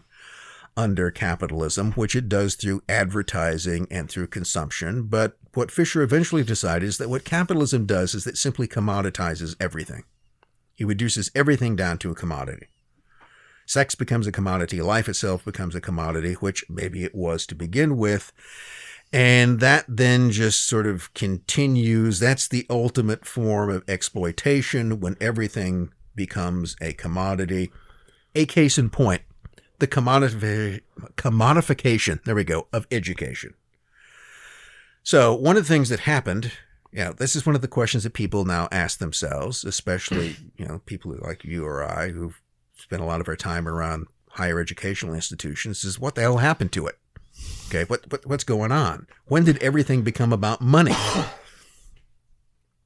And when did it become a giant job training school, which isn't what universities were ever intended to be? Good, bad, or indifferent, they weren't intended to be glorified. There's nothing wrong with vo-tech schools. They're great. A lot of people need to know how to do those things. And we're at a great loss if people don't know how to do them. We do not need everyone being a psychology major. Yeah. Or a historian. There's no point in that. No, there's enough of those. Too many, probably. But that's this. So you got these. Remember, you got the Kaczynskis who want to hold things back, and Fisher is kind of getting into that. That capitalism has really become this kind of ultimate corrupting force. The other thing he argues it's done is that it's completely. The main fiction it's created is that there's no alternative to it. And that really got jump-started with the apparent collapse of communism. I won't say apparent. It was a collapse. Yeah. Well, not everywhere. Not in China. Or sort of. In the early 1990s. And then, of course, you had the Francis Fukuyamas, who got credit for saying, which arguably he would say he didn't really say, that it's the end of history. All questions have been resolved. In other words, capitalism is the only game in town. That's it. Buy more stuff. So Fisher, his view in this, I think, is rather bleak. And one might argue that led to his suicide in 2017, or maybe because he was depressed, that created a bleak philosophy. Who knows? Nick Land, on the other hand, he also experienced that the CCRU basically fell apart for any number of reasons, as these groups do, and everybody eventually was either dismissed or moved out of the university. After they lost their space in Warwick University, I find it's interesting that they went to, I think, the nearby town of Leamington Spa and set up shop for a while. What's the significance of Leamington Spa? It's Aleister Crowley's birthplace. Okay. So, that's probably, how does the universe work? Okay. These guys now leave the university and they go to Aleister Crowley's hometown and have their sort of last gasp. And the CCRU has never, as someone noted, ever been formally disbanded because it was never formally created to begin with. There again, you cannot disestablish something that was never established. So Land, increasingly as time went on, I think more and more a kind of occult framework came into this. And you eventually get this concept of the pneumogram. So Land today is often interviewed and talked about the pneumogram and what the pneumogram is. And I don't know. Here's what it looks like. In Kabbalah, which is essentially a Jewish mysticism, and Kabbalah has been largely absorbed as part of Western occultism. The key element in Kabbalah, Kabbalah can be used for a number of things. It can be used to predict things, but a key thing within it is the tree of life.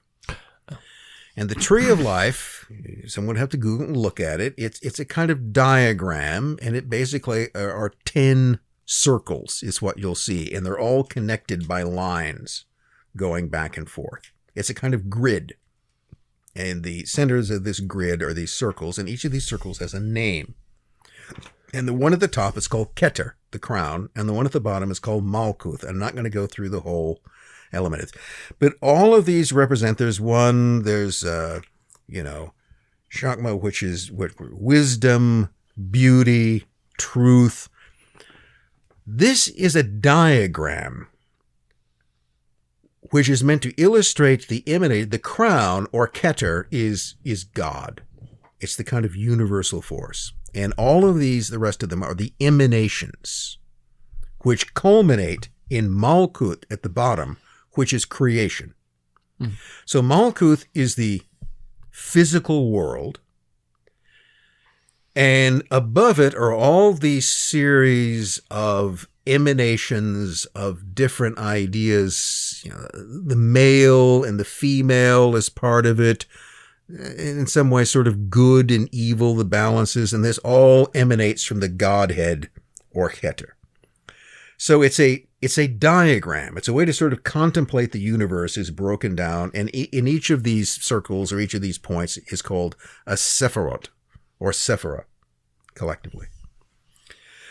So if you look at the numogram, it is a stylized tree of life. In fact, I've heard somebody call it is a crooked tree of life. It's a kind of corrupted tree of life. I don't know if it's corrupted, but it's not exactly the same.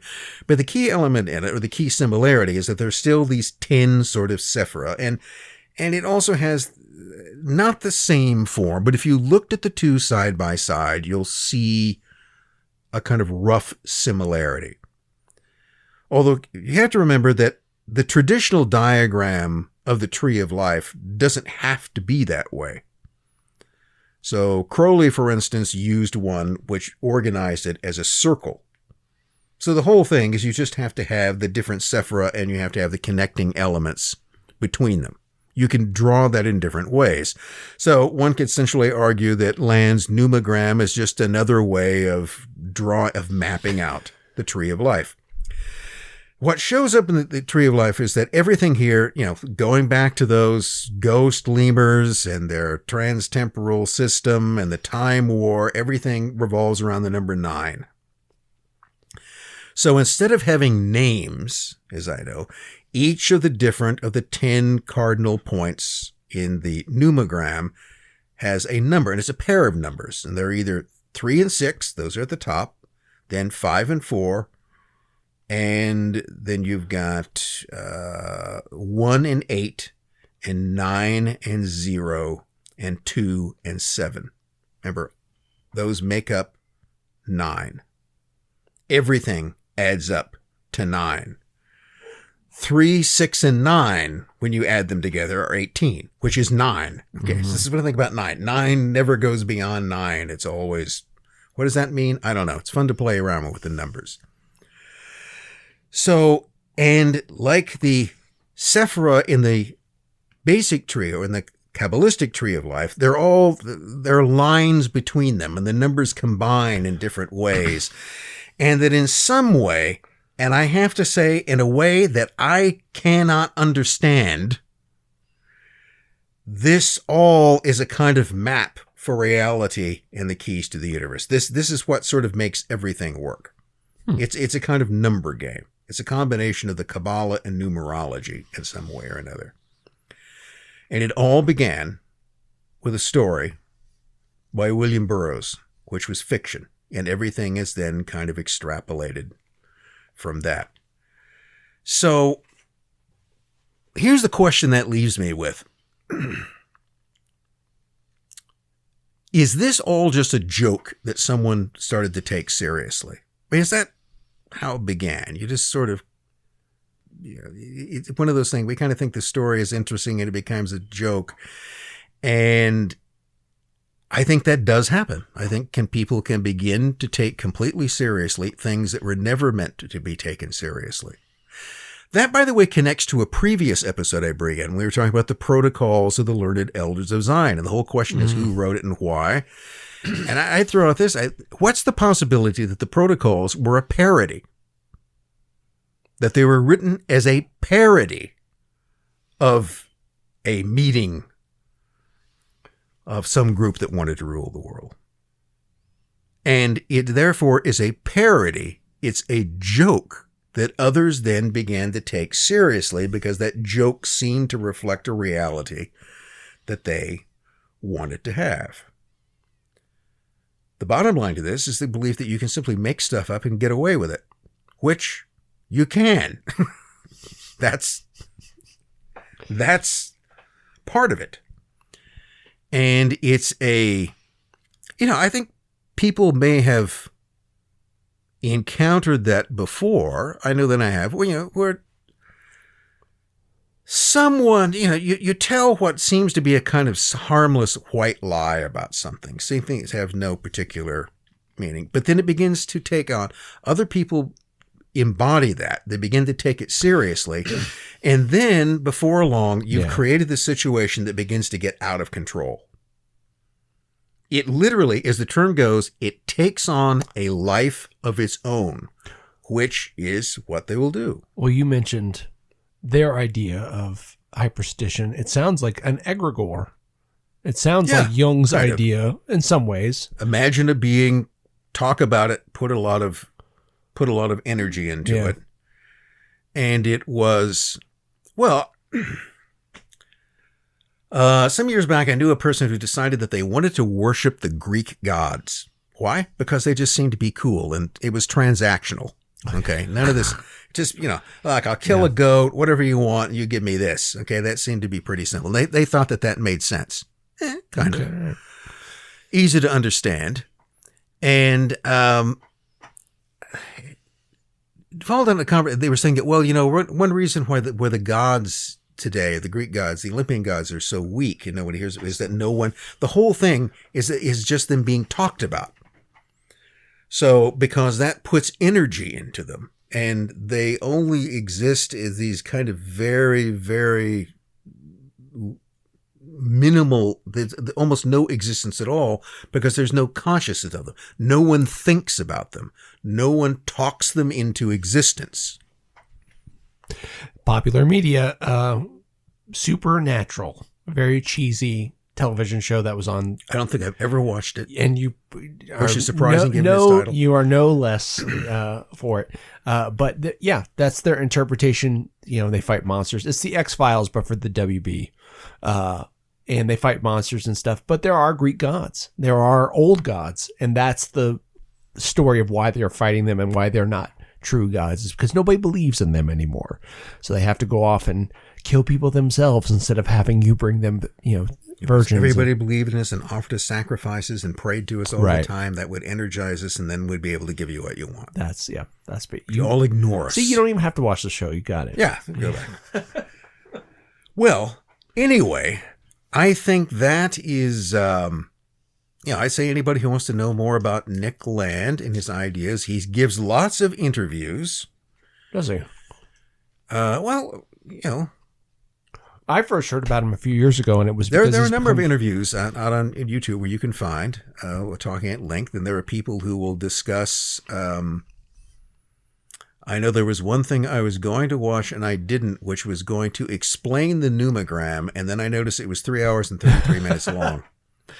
Now, would that be?